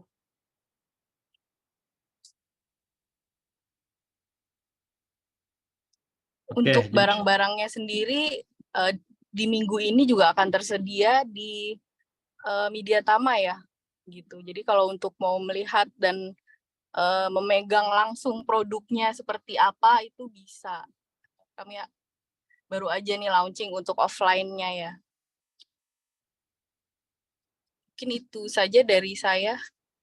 Oke, jadi teman-teman semua kalau mau beli secara offline bisa teman-teman datang ke lokasi kita. Ada 2 lokasi yang akan kita tampilkan display sekaligus produknya. Teman-teman bisa milih. Itu ada di lokasi Ruko Taman Aries di Jalan Meruya. Nanti teman-teman cari ada tulisan Media Tama atau cari di Google ya. Satu lagi ada di lokasi tempat praktek kita, ada di apartemen Crestview, ada di Jalan di Rawabuaya ya, di Jalan Rawabuaya menuju ke Bandara Cengkareng, tapi masih masuk ke Jakarta Barat ya. Di situ teman-teman ada tempat lokasi SAC Media Tama, teman-teman cari di Google ya, di Google Maps. Oke ya, silakan teman-teman semua untuk scan. Ini ada QR code ya, teman-teman masukin nanti ada atau tulis saja Asta X MIDI 15 untuk purchase. Nanti teman-teman bisa search di Tokopedia namanya Asta Store ya. Promo ini berlaku 18 Maret 2023 sampai dengan 25 Maret 2023. Oke, itu aja teman-teman dari Asta. Ada lagi mau disampaikan? Siap. Iya, terima kasih Pak Denny. Pak Denny, terima kasih banyak Pak. Oke, terima kasih Pak Maulana sama Ibu Alia. Oke, saya kembalikan menjadi oke, di mana nih untuk kembalikannya? Ya, saya jadikan kembali dulu ya. Oke. Make withdraw co-host permission. Withdraw ini kali ya. Oke. Change route attendance. Oke. Oke, Bapak Ibu semua, kita akan masuk ke session berikutnya, yaitu tanya jawab. Nah, ini ada pertanyaan dari Pak Wahyuda Saputra ini buat Pak Budiman. Pak, terkait dengan kebakaran di dapur atau kitchen restoran Mandarin, kira-kira apa yang efektif untuk digunakan? Silakan, Pak. Oke, baik. Terima kasih atas pertanyaannya, Pak. Jadi terkait untuk kebakaran apabila terjadi di area kitchen ya, khususnya di restoran Mandarin. Kebetulan saya belum lama ini, Pak, habis training di salah satu restoran Mandarin besar, Pak. Yaitu, mohon maaf saya nyebutin namanya, Daking ya. Nah, ini Daking ini untuk karyawannya kita habis trainer untuk pemadaman kebakaran. Kebetulan ya, di area restoran tersebut sudah disiapkan berbagai macam jenis apar. Jadi sudah disiapkan apar, Pak. Jadi ada 2 jenis apar, yaitu jenis dry chemical powder dan jenis CO2. Ya. Namun, ya ini kemarin sudah ada pengalaman terakhir, katanya beberapa bulan yang lalu, sudah di akhir tahun 2022, ada sedikit kebakaran di area kitchen. Jadi dengan cepat karyawannya ini, ya para pegawainya ini memadamkan kebakarannya menggunakan alat pemadam yang sudah tepat, Pak. Menurut saya sudah tepat, yaitu menggunakan CO2. Ya. CO2 karena yang terbakar ini, ya itu apinya ya belum terlalu besar, tetapi sudah cukup membuat panik. Sudah membuat panik para karyawan, ya akhirnya apinya ini bisa dipadamkan menggunakan CO2 karena yang terbakar ini kebetulan di exhaust, ya exhaustnya untuk menghisap daripada apa itu panas ataupun uap ya yang di atas kompor. Nah jadi di situ, Pak, karena ada korsleting listrik terbakar, jadi dipadamkan menggunakan CO2 dengan cepat. Nah, efeknya, ya, kalau penggunaan CO2 kemarin, Pak, memang ada yang bilang, Pak Budiman, kemarin ada salah satu teman kita akhirnya pusing. Ya, kenapa kok bisa pusing? Saya bilang, ya nggak tahu, Pak. Ya itu, saya jelaskan, karena penggunaan CO2 yang terlalu banyak juga kurang baik, kurang bagus. Karena sifat daripada CO2 adalah mengikat oksigen. Ya, mengikat oksigen, jadi apar yang sudah digunakan yang sudah tepat tidak menimbulkan ataupun mengeluarkan residu ataupun bekas. Ya, jadi bangunan CO2 sudah bagus, sudah tidak merusak, tidak meninggalkan bekas, namun meninggalkan yaitu tadi ya rasa ataupun untuk kita ini yang menggunakan karena terlalu berlama-lama di tempat kejadian, yaitu tadi menjadi pusing karena oksigennya ini sudah diikat, Pak. Jadi tinggal sedikit. Maka dari itu ya saya peringatkan lagi buat teman-teman, kalau mau menggunakan ya yang jenis gas, tolong jangan berlama-lama karena sifat dari gas adalah mengikat oksigen karena oksigen itu bisa membuat kita pusing ataupun makin kelamaan ya kita bisa malah pingsan, Pak. Ya, tidak menimbulkan bekas, ya tidak seperti dry chemical powder, peralatannya masih kita bisa bersihkan rapikan dengan cepat, tidak seperti menggunakan dry chemical powder, ya harus bersih-bersih semua ya. Efeknya ini kadang-kadang sangat luas. Jadi sudah menjadi kewajiban ya untuk restoran-restoran yang cukup besar ini menggunakan gas kalau bisa. Itu Pak Denny. Oke ya, jadi gitu ya teman-teman semua ya. Jadi kalau kita punya dapur restoran ya kalau bisa menggunakan gas supaya tidak meninggalkan residu juga gitu ya Pak Budiman ya. Iya. Oke, sekarang ini pertanyaan dari Ini juga menarik nih mengenai golden time 3 menit nih dari Pak Subhan Ahan. Nah, beliau ini tertarik dengan golden time 3 menit. Ya, nah 3 menit itu ditentukan dari apa? Mengingat klasifikasi kelas A itu kan dari benda padat. Mungkin akan berbeda dengan kelas B atau kelas C bahkan kelas D. Nah, golden time 3 menit itu indikatornya itu dari mana sih Pak? Silakan Pak Budiman. Oke, baik.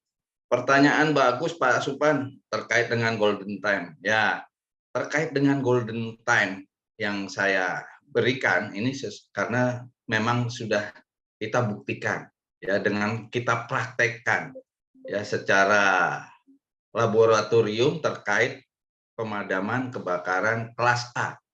Ya. Jadi yang kita gunakan untuk prakteknya itu ya terkait dengan golden time ya. Ruangan ini kita desain menggunakan ruangan kerja ataupun kamar daripada yang ada di rumah, Pak. Jadi kita bakar, kebetulan bahan-bahan tersebut adalah benda-benda padat semua, ya seperti alat-alat kantor, ada kursi, ada meja, ada kertas, ya, yang diawali oleh terjadinya konsleting listrik. Konsleting listrik diawali di sana, terus di dekat listrik yang konslet tadi ada kertas.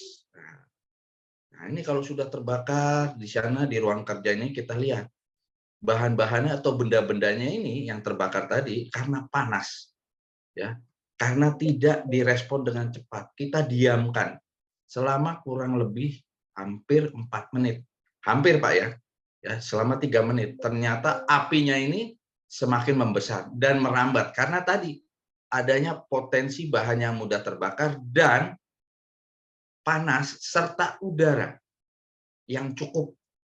Nah inilah yang menjadi rambatan ya ataupun yang menjadi penyebab api di golden time ini ya menjadi lebih cepat. Nah itu tadi pembelajaran kita Pak, tidak harus ya kita lihat benda-benda padat ini semuanya ini yang lama terbakar. Ternyata di situ ada bahan-bahan yang dengan cepat mudah terbakar yang menimbulkan penyalaan ataupun penjalanan api ini pun semakin cepat karena ada tadi ada radiasi, ada konduksi dan ada konveksi. Ya, penjalanan api itu karena 3 faktor tadi: konduksi, radiasi dan konveksi.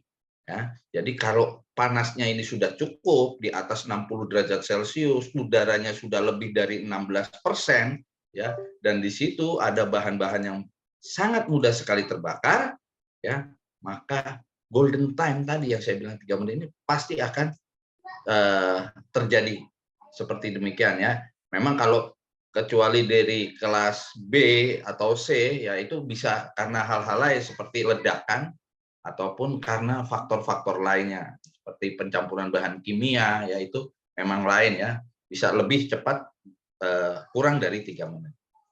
Begitu Pak Denny. Oke, ilustrasinya seperti itu ya teman-teman semua ya. Kenapa menjadi acuan 3 menit itu menjadi golden time untuk kita mengevakuasi diri sampai ke assembly point. Dan pastikan ini harus diuji coba ya dengan menggunakan simulasi tanggap darurat di perusahaannya masing-masing. Dan kalau emang orangnya banyak, jangan dijadikan satu tempat untuk evakuasi atau assembly point, buat beberapa assembly point yang lain ya, agar golden time-nya bisa tercapai untuk bagi semua orang. Oke, lanjut dari Pak Ahmad Rusli Juhaini.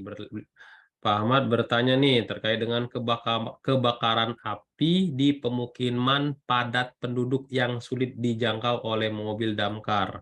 Itu kira-kira solusinya gimana tuh Pak? Bagi masyarakat ataupun bagi tim kebakaran sendiri seperti tempat kerja Pak Budiman. Mungkin di sharing waktu Bapak menangani kebakaran-kebakaran di pemukiman padat penduduk. Silakan Pak Budiman.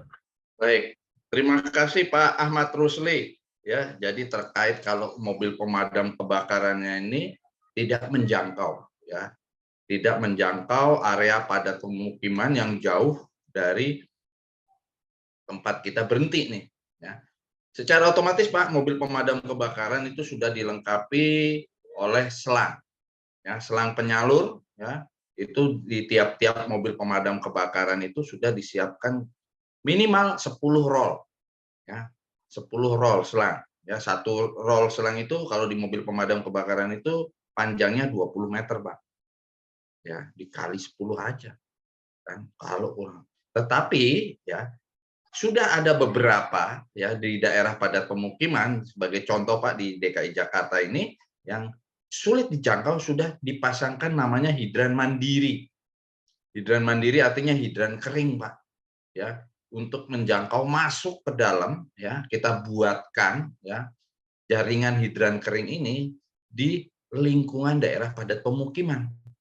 Ya, supaya tadi juga ketika mobil pemadam kebakarannya nggak sampai, tetapi ya di ujung gangnya ini sudah kita siapkan sebagai inlet ya untuk menyalurkan air ya yang bertekanan dari mobil pemadam kebakaran mendekati sumber apinya tadi atau daerah yang terbakar.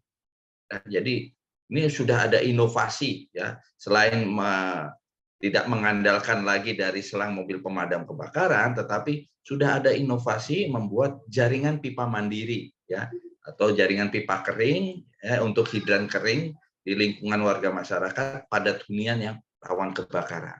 Itu Pak Denny yang bisa saya jawab. Oke, jadi yang padat penduduknya kalau di Jakarta sudah ada pipa mandiri ya, sudah tertanam di sana. Jadi kalau ada keadaan darurat bisa terpasang di sana.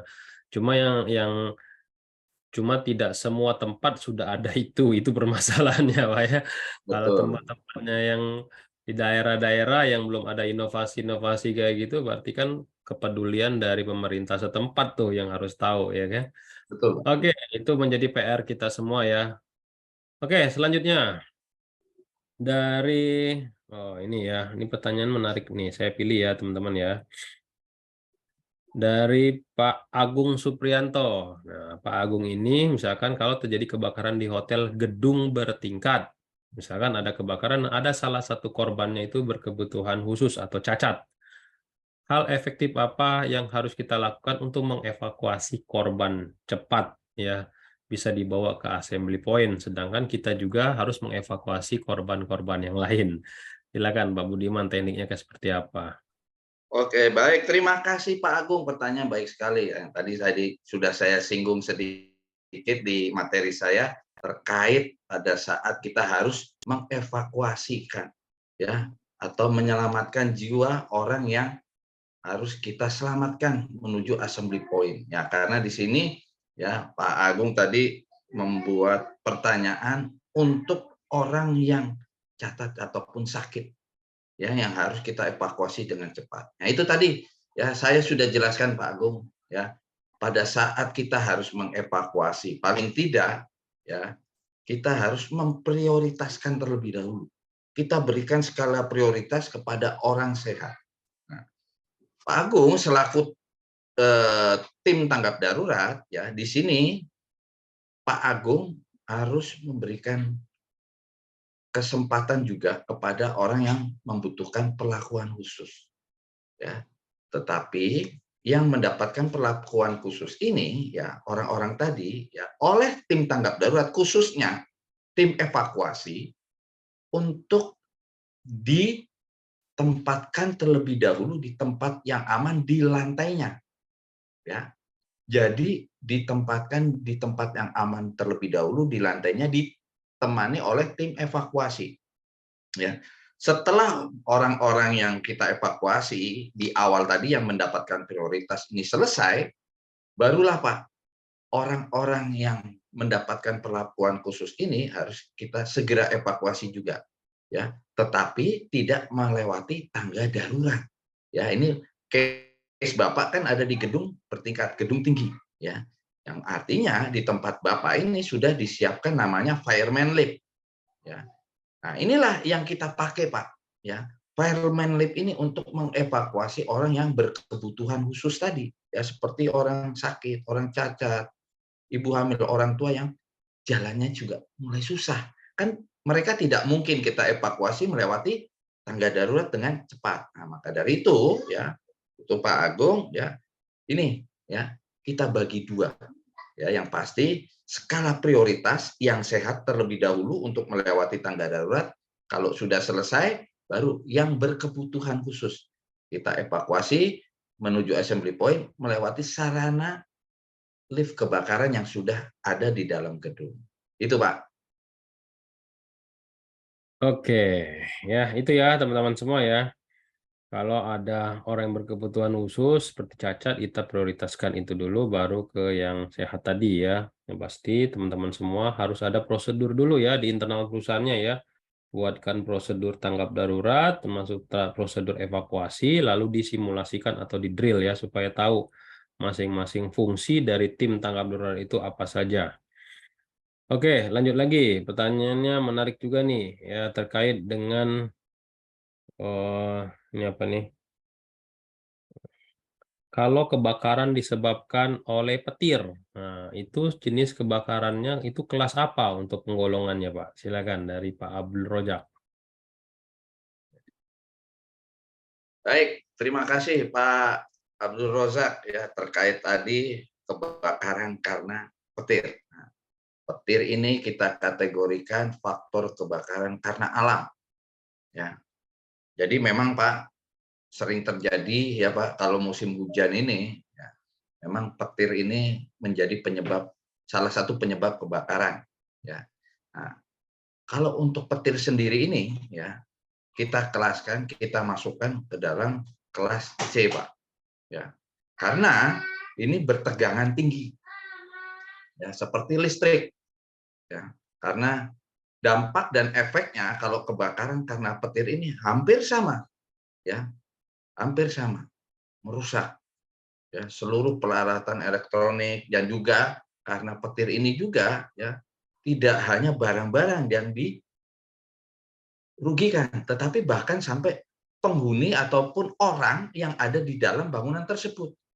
Ya, maka dari itu ya ini harus kita waspadai ini khususnya untuk petir ya. Jadi kalau untuk petir Pak Roza ini sudah saya pelajari kemarin, sudah pernah saya discuss juga dengan teman-teman, akhirnya ketemu nih kalau petir ini kita masuk kategorikan ke kelas C ya seperti listrik. Itu Pak.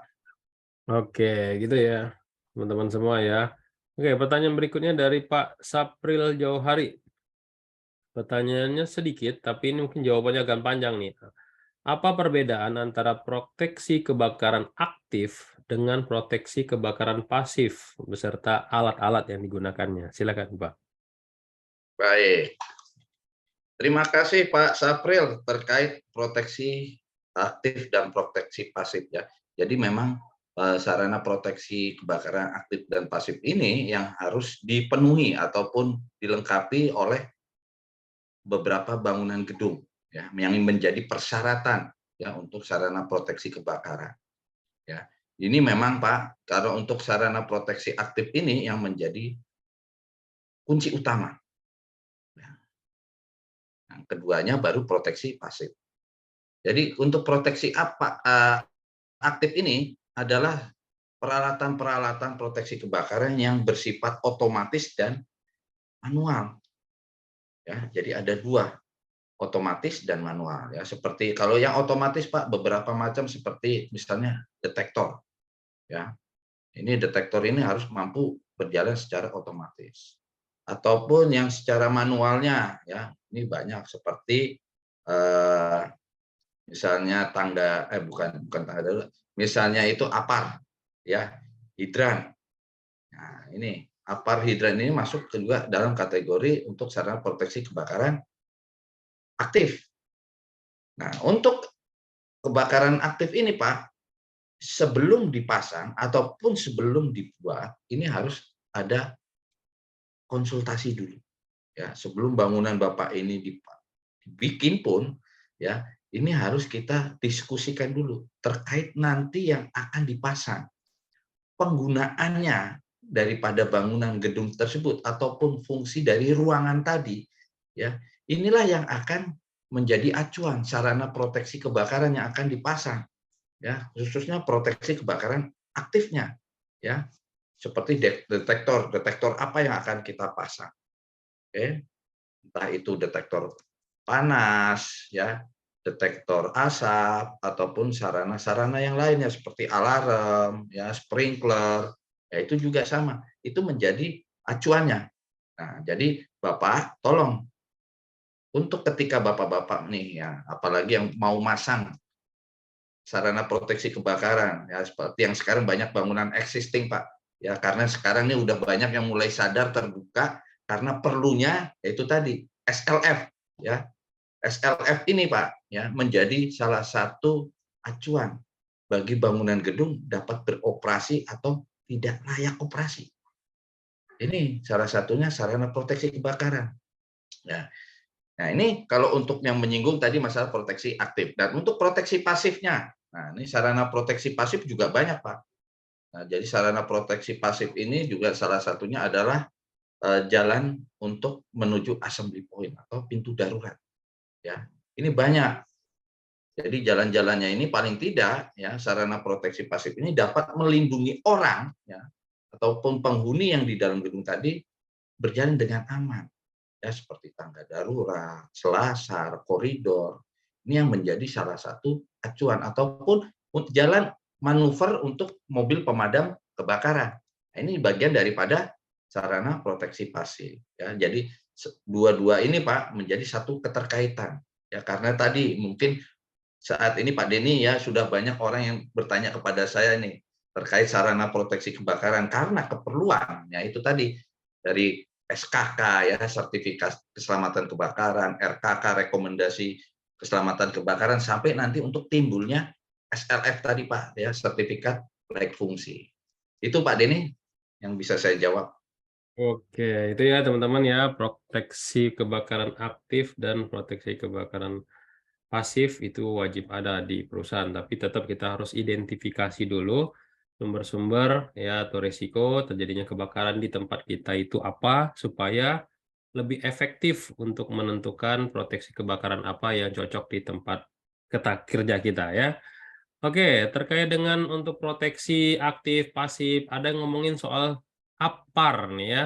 Nah, di Indonesia sendiri ya, ini dari Pak Samsul bertanya. Di Indonesia sendiri itu memiliki jenis-jenis APAR itu ada berapa banyak nih Pak? Dan fungsinya untuk apa saja? Silakan Pak Budiman. Baik Pak Samsul. Wah, ini Pak Samsul udah mulai kepo mengenai APAR. Baik, bagus Pak. Jadi memang APAR di Indonesia ini juga hampir sama Pak dengan yang ada di luar negeri ya. Jadi udah sebagian media APAR ini sudah bentuknya macam-macam ya. Bukan hanya yang tipe CO2 ataupun yang dry chemical powder yang memang banyak di pasaran ya. Tetapi juga ada beberapa yang harus kita ketahui mengenai media. Jadi yang ada di Indonesia ini ada 5 Pak. Ya. Ada 5 yaitu pertama jenis dry chemical powder, yang kedua jenis CO2, yang ketiga jenis daripada pengganti halon, ya, clean agent tadi, ya. Terus ada yang air, ya. Dan yang terakhir adalah foam ataupun busa.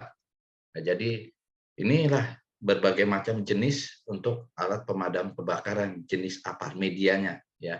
Jadi ini sudah sama dengan persyaratan yang ditentukan oleh NFPA tadi ya, regulasi-regulasi yang dikeluarkan internasional itu kita ikuti terus ya. Jadi sudah ada 5 jenis media APAR yang tersedia di Indonesia. Itu Pak Denny. Oke, saya ulangi lagi ya Pak ya, media APAR jenis-jenisnya ada CO2, tadi ada foam, ada dry chemical powder, clean agent, satu lagi apa Pak? Air Pak, yang air Air bertekan. ya, yang A ya. Oke, itu ya Pak Samsul Huda ya. Oke, sudah ada yang bertanya nih. Saya berikan kesempatan untuk silakan di raise hand kalau teman-teman ada pertanyaan. Raise hand sekali aja ditahan, maksudnya klik itu warna kuning dibiarin aja. Nanti akan berurutan teman-teman semua ya. Didiamin dulu ya. Ini saya langsung berikan kesempatan untuk Pak Dedi Taufik Akbar. Silakan Pak Dedi. Di unmute terlebih dahulu, lalu memperkenalkan diri. Silakan Pak Dedi dari mana? Halo Pak Dedi Taufik Akbar. Iya Pak. Ya, silakan Pak. Dari mana Pak? Kenalkan diri dulu. Nama saya Dedi Taufik Akbar dari Kota Malang. Saya sih nggak ada yang ditanyakan ini Pak. Oh, Nggak ada yang tanyakan, Bapak raise hand tadi ya. Oh, Oke. kepencet Pak, maaf Pak. Oke. Lanjut, Pak Nanda. Kalau ada pertanyaan, silakan Pak Nanda. Silakan memperkenalkan diri terlebih dahulu. Selamat sore, Pak Denny, Pak Budi. Baik Pak, saya dari Bekasi. Ya, izin dari Bekasi Pak. Pertanyaannya mungkin agak sedikit di luar topik ya, tapi masih terkait dengan fire safety ini Pak. Pertama adalah terkait dengan pengurusan, tadi sempat disinggung juga ya mengenai SLF. Nah ini terkait dengan pengurusan SKK di Dinas Pemadam Kebakaran DKI ini, bisa dijelaskan nggak sih Pak Budi terkait dengan flow prosesnya seperti apa, kemudian apa saja yang menjadi objek yang dicek dari sudut pandang Pak Budi yang saat ini inkas di Dinas Pemadam DKI. Kemudian yang kedua, di salah satu requirement SKK adalah terkait dengan tenaga ahli yang dipersyaratkan oleh Damkar. Ini apakah memang harus mandatory fire safety manager BNSP atau boleh dari ahli K3 Kebakaran kelas A versinya Kemenaker? Mungkin dua itu pertanyaan dari saya, Pak Budi. Terima kasih atas jawabannya. Terima kasih atas kesempatannya, Pak Denny. Oke, terima kasih Pak Nanda. Wah, menarik sekali nih Pak Budi, walaupun sedikit menyimpang, ini juga sering ditanyakan oleh teman-teman yang ada di luar sana, termasuk teman-teman yang pengelola gedung ya. Ini untuk dapat SKK ini secara singkat aja nih Pak, flow prosesnya kayak gimana nih Pak? Baru nanti kita lanjut ke pertanyaan kedua. Silakan Pak Budiman. Baik, untuk mendapatkan SKK memang ada beberapa hal yang harus diperhatikan ya oleh para pengelola gedung khususnya terkait ya itu tadi yang saya bilang Pak, sudah mulai pada terbuka nih ya terkait sarana proteksi kebakaran ya, karena memang menjadi suatu kewajiban dari pihak gedung untuk membuat persyaratan ini supaya gedungnya bisa terus beroperasi Pak. Ini kalau di Jakarta itu kalau nggak ada persyaratan ini gedungnya bisa di-cut Pak, ditutup ya. Nah, bisa kena segel tuh ya. Jadi terkait dengan pengurusan SKK ini memang ada beberapa hal. Salah satunya yaitu adalah pemenuhan sarana proteksi kebakaran. Ya. Sarana proteksi kebakaran ini harus itu tadi menyesuaikan dengan peruntukan bangunan gedungnya tadi. Ya. Nah, terus juga di dalamnya ini ya, untuk pemenuhan SKK apakah sudah terbentuk tim tanggap daruratnya. Ya.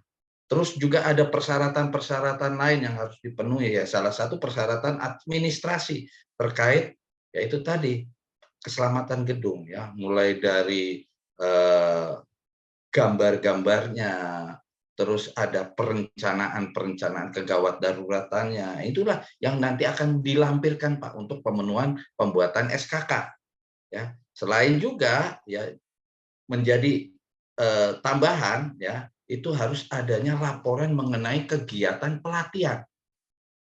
Pelatihan pun kita itu tadi kita rekod Pak, kita rekam, kita nanti catat ya, bukan hanya untuk keperluan audit tetapi juga pemenuhan persyaratan SKK itu harus siap ya, ataupun persyaratan-persyaratan lainnya ya seperti gambar bangunan tadi ataupun terkait gambar-gambar sarana proteksi kebakaran ya, itu juga menjadi salah satu yang harus dipenuhi oleh pihak pengelola gedung dalam untuk pengajuan pembuatan. Nanti ada formulir yang dibuat oleh bukan dari pemadam kebakaran tetapi dari PTSP. Jadi untuk pengajuan SKK ini ataupun SLF ini nanti melewati PTSP Pak. Walaupun nanti tim pemadam kebakaran yang akan mengeksekusi di lapangan terkait dengan form-form ataupun isian yang harus dipenuhi oleh pihak pengelola gedung. Oke, gitu ya Pak. Jadi nanti ada formulir dari PTSP, apa saja persyaratan, dan mungkin ada checklistnya ya yang harus kita lengkapi ya. Nah, salah satu pemenuhannya ada orang yang kompeten ya di bagian ini. Sering diminta Fire Safety Manager ya dari BNSP. Nah, apakah Fire Safety Manager ini itu selevel nggak, satu level nggak dengan ahli spesialis K3 kebakaran versinya Kemenaker? Karena juga banyak juga yang bertanya seperti ini ke saya nih Pak. Silakan Pak Budiman. Oke, baik. Terkait ahli K3 versi Kemenaker, Pak, ya, yang ahli kebakaran nih, khususnya yang kelas A nih, ya, ataupun ahli kebakaran tersendiri yang memang menangani kebakaran, ya, untuk versi Kemenaker, itu memang sebenarnya berbeda, Pak, dengan ahli kebakaran yang FSM versi BNSP, Pak. Nah, jadi yang FSM yang ada sekarang ini yang untuk membantu pengelolaan ataupun kepengurusan daripada gedung ya untuk ke SKK ataupun SLF, memang itu salah satu persyaratan harus terpenuhi adanya FSM. Nah, ini sebenarnya memang berbeda, tetapi sih sebenarnya Pak, setelah diolah, setelah dilihat ya, itu maksud dan tujuannya sama, Pak. Ya, dalam kepengurusannya dan pemenuhan salah satunya adalah ahli kebakaran di tempat ataupun gedung yang akan membuat persyaratan SLF ataupun SKK tadi, Pak Denny. Oke, dari sisi regulasi berarti SKK belum terpenuhi untuk ahli spesialis K3 kebakaran ya Pak ya. Harus Belum, Pak. FSM. Betul Pak, harus FSM. Ini yang masih menurut saya pribadi nih Pak masih harus diperdebatkan Pak ya. Karena masing-masing pihak mengklaim harus FSM. Enggak, dari Kemenaker ahli K3 spesialis kebakaran. Nah, di sini saya melihatnya ada COI Pak, conflict of interest untuk masing-masing instansi ya. Nah, inilah di Indonesia ini kadang sukanya tumpang tindih ya kompetensi ya. Oke, nggak apa-apa ya. Silakan Bapak Ibu semua penuhi yang diminta oleh pemerintah. Kalau Bapak Ibu semua pengen dapat SLF, siapkan FSM ya. Nanti insya Allah Mediatama juga akan buka Fire Safety Manager. Jadi teman-teman nanti pertengahan tahun kita akan buka untuk skema Fire Safety Manager sekarang lagi saya siapkan ya. Karena kebutuhan pasar. Oke, selanjutnya Pak Widi Sulistianto, silakan. Untuk memperkenalkan diri dari mana Pak Widi? Di-unmute terlebih dahulu. Halo Pak Widi.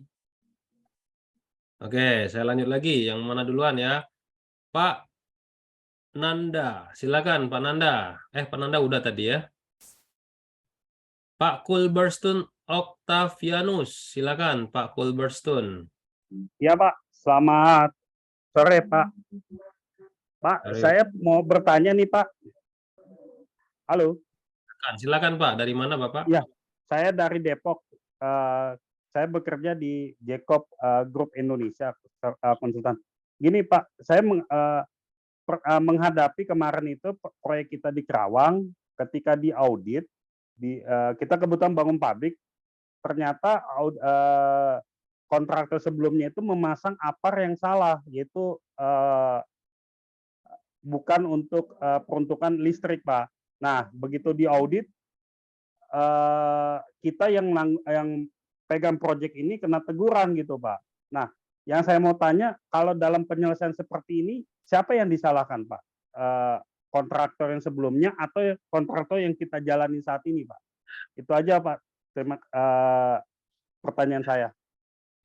Oke, ini kayaknya di luar dari topik kita nih ya. Ini ngomongin soal kontrak nih. Mungkin Pak Budiman pernah nggak menemukan kasus kontraktor sebelumnya menyediakan APAR jenis, misalkan jenis kebakaran ya, kebakaran listrik B, padahal di sana harusnya bukan yang foam, harusnya misalkan yang CO2. Nah, ini cara penyelesaiannya kayak gimana nih? Mungkin Pak Budiman, silakan Pak, kalau ada sharing. Baik, Pak Octavianus. Ya, ini pernah terjadi Pak Denny. Ya, pernah terjadi ini terkait pengalaman saya juga di lapangan. Jadi memang akhirnya saling ya itu lempar batu sembunyi tangan Pak. Ada cuci tangan juga nih ya dengan kontraktor yang lama nih ya ada temuan. Ya, jadi terkait dengan ini memang sebenarnya kan tadi saya sudah bilang Pak di awal sebelum pembangunan. Oke. Sebelum bangunan ataupun gedung tadi, kita tanya peruntukannya untuk apa? Supaya kontraktor dengan konsultan ini satu suara, Pak. Nah, jadi dicari konsultannya pun ya harus mengerti dengan jelas terkait ya sarana proteksi yang akan dipasang di bangunan yang akan kita bangun tadi. Ya, jangan sampai salah nih kasus Pak Octavianus nih ya. Jadi Pak Octavianus ketempuan akhirnya ini namanya ya. Karena ada audit kesalahan di kontraktor pertama ya. Akhirnya Pak Octavianus yang harus membereskan.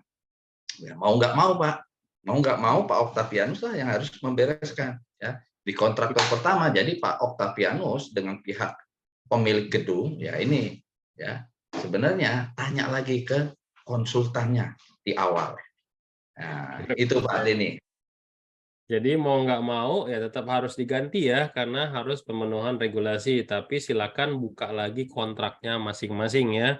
Kalau memang itu harus diganti oleh kontraktor yang pertama, silakan ngeklaimnya di kontraktor yang pertama. Ingat, setiap pekerjaan-pekerjaan konstruksi itu ada namanya jaminan pekerjaan ya. Kita bisa klaim itu misalkan ada terjadi kesalahan ya, kesalahan desain atau kesalahan penyediaan alat-alat yang ada di tempat kerja tersebut.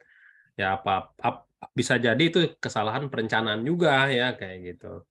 Oke, pertanyaan berikutnya dari Pak Perdi Wulanda. Silakan Pak Perdi, dari mana nih Pak? Silakan untuk memperkenalkan diri.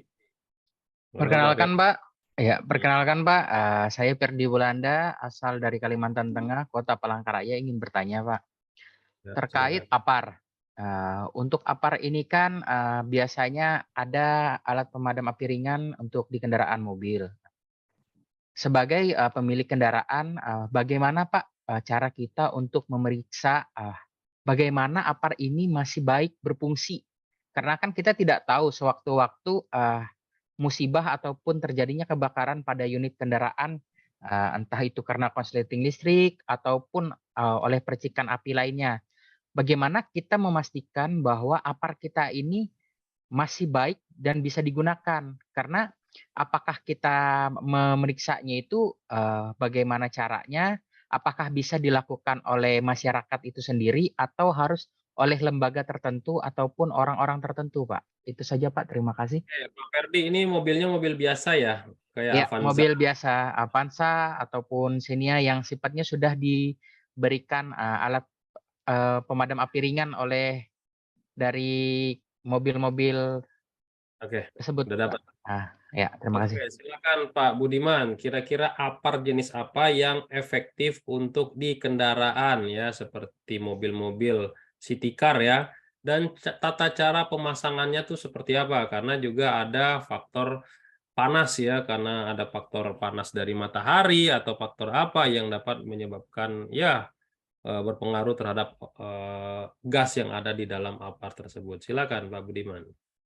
Baik, terima kasih Pak Perdi ya atas pertanyaannya terkait sebenarnya ini maintenance daripada APAR itu sendiri Pak yang sudah ada di dalam kendaraan. Jadi memang untuk kendaraan-kendaraan city car yang tadi sudah disebutkan mereknya Pak ya. Nah, jadi ini memang sudah apalagi buatan tahun 2001 sampai sekarang ke sini sudah disiapkan memang APAR-nya di dalam kendaraan tersebut ya, walaupun ukurannya kecil Pak ya. Yang disiapkan yang diberikan itu adalah APAR ukuran 1 kilo. Ya, jadi secara keseluruhan ya APAR-APAR yang ada di kendaraan ini dapat mudah kita maintain Pak. Sangat mudah sekali Pak Ferdi ya, terkait juga tadi Pak Denny sudah bilang ya, suhu udara ini berpengaruh ya. Tetapi ya, untuk APAR yang ada di dalam kendaraan ini oleh produsen APAR-nya sudah didesain sedemikian rupa supaya tahan panas Pak di dalam kendaraan itu sendiri ya. Dan untuk warga masyarakat yang memiliki kendaraannya sudah dilengkapi APAR ya, yang bawaan dari pabrikasinya ya, ini benar-benar sudah tinggal bapak-bapak maintenance-nya ini melihat apakah APAR ini yang dilengkapi oleh manometer atau petunjuk gas pendorongnya ini masih jarumnya ke warna hijau atau tidak. Dan untuk perawatan bulanan, ya bulanan Pak sangat mudah. Bapak lepas dari bracketnya ya. Karena mayoritas ya APAR yang disediakan itu oleh pabrikasinya itu adalah jenis dry chemical powder ya, jenis dry chemical powder itu sangat-sangat untuk memadamkan kelas kebakaran semua A, B, C, D ini mampu ya, maka untuk memaintainnya hanya Bapak tinggal setiap bulan sekali mengecek isinya. Jangan sampai isinya ini ya ataupun dari chemical powdernya ini beku. Dibolak-balik aja Pak. Ya, Pak Ferdi cuma dibolak-balik supaya media powdernya ini terus berbentuk serbuk ya, jangan sampai mengkristal. Gitu saja Pak. Oke, jadi apar-apar yang sudah disediakan dari pabrik memang penempatannya sudah distandarkan oleh pabrik itu sendiri. Kecuali kalau Bapak Ibu semua di mobilnya nggak ada apar, terus kita harus beli apar, itu harus konsultasikan dengan memang orang spesialis kebakaran ya, karena bisa jadi apar menjadi ini ya menjadi berisiko juga kalau Bapak Ibu semua tidak tahu cara pemasangan aparnya yang baik. Oke, pertanyaan terakhir nih, mungkin saya ambil dari Pak ini, mana ya tadi ya? Oke, dari Pak Heru. Nah, bagaimana penanganan pertama jika terjadi kebakaran, misalkan di dapur ya, ketika ibu-ibu lagi masak, apinya naik ke atas penggorengan gitu kan ya. Nah, itu kan nggak boleh disiram pakai air tuh Pak, katanya. Terus atau juga gudang kimia juga kalau pakai air juga nggak boleh. Nah, itu teknik pemadaman apinya atau penanganan pertamanya kayak gimana tuh Pak? Untuk di rumah dan di gudang bahan kimia. Silakan Pak. Oke. Baik, terima kasih Pak Heru atas pertanyaannya nih ya terkait untuk penanganan kebakaran di rumah, khususnya di dapur ya apabila terjadi kebakaran di wajahnya nih. Apal ini nih. Ini saya mau ngingetin lagi Pak Denny, soalnya udah mau bulan puasa ya. Udah mau bulan puasa, biasanya kalau kejadian kebakaran di puasa ini karena kelalaian ibu-ibu ya ataupun siapalah, tidak harus ibu-ibu, lupa ngangetin makan ya. Subuh-subuh lupa ngangetin makanan, tinggal ngantuk tidur lagi. Nah, sampai namanya sayurnya kering, akhirnya terbakar. Ya, ini kalau sudah terbakar ya di wajahnya atau di penggorengannya ini ya, jangan disiram, memang tidak boleh menggunakan air. Ya, tetapi Bapak Ibu yang nomor satu harus diwaspadai adalah ya penjalaran kepada gas sebagai untuk sarana untuk memasaknya ini. Ya. Dilepas regulatornya terlebih dahulu, baru kita laksanakan pemadaman, yaitu menggunakan tadi mengisolasi atau menggunakan kain yang dibasahkan menutupi area kebakaran. Ya. Ataupun kalau di rumah udah ada apar, monggo silakan pakai apar. Ya. Silakan pakai apar. Ya. Silakan. Jadi memang menjadi suatu apar ini harus menjadi suatu peralatan yang dimiliki ya oleh tiap-tiap rumah tangga. Oke, yang kedua terkait bahan kimia. Nah, ini sama Bapak Heru. Ya, jadi kalau bahan kimia ini tidak boleh disiram dengan air karena itu tadi dampak daripada kebakaran bahan kimia kita tidak tahu ya. Adanya radiasi ya dari bahan kimia yang terbakar tadi apabila kita siram menggunakan air.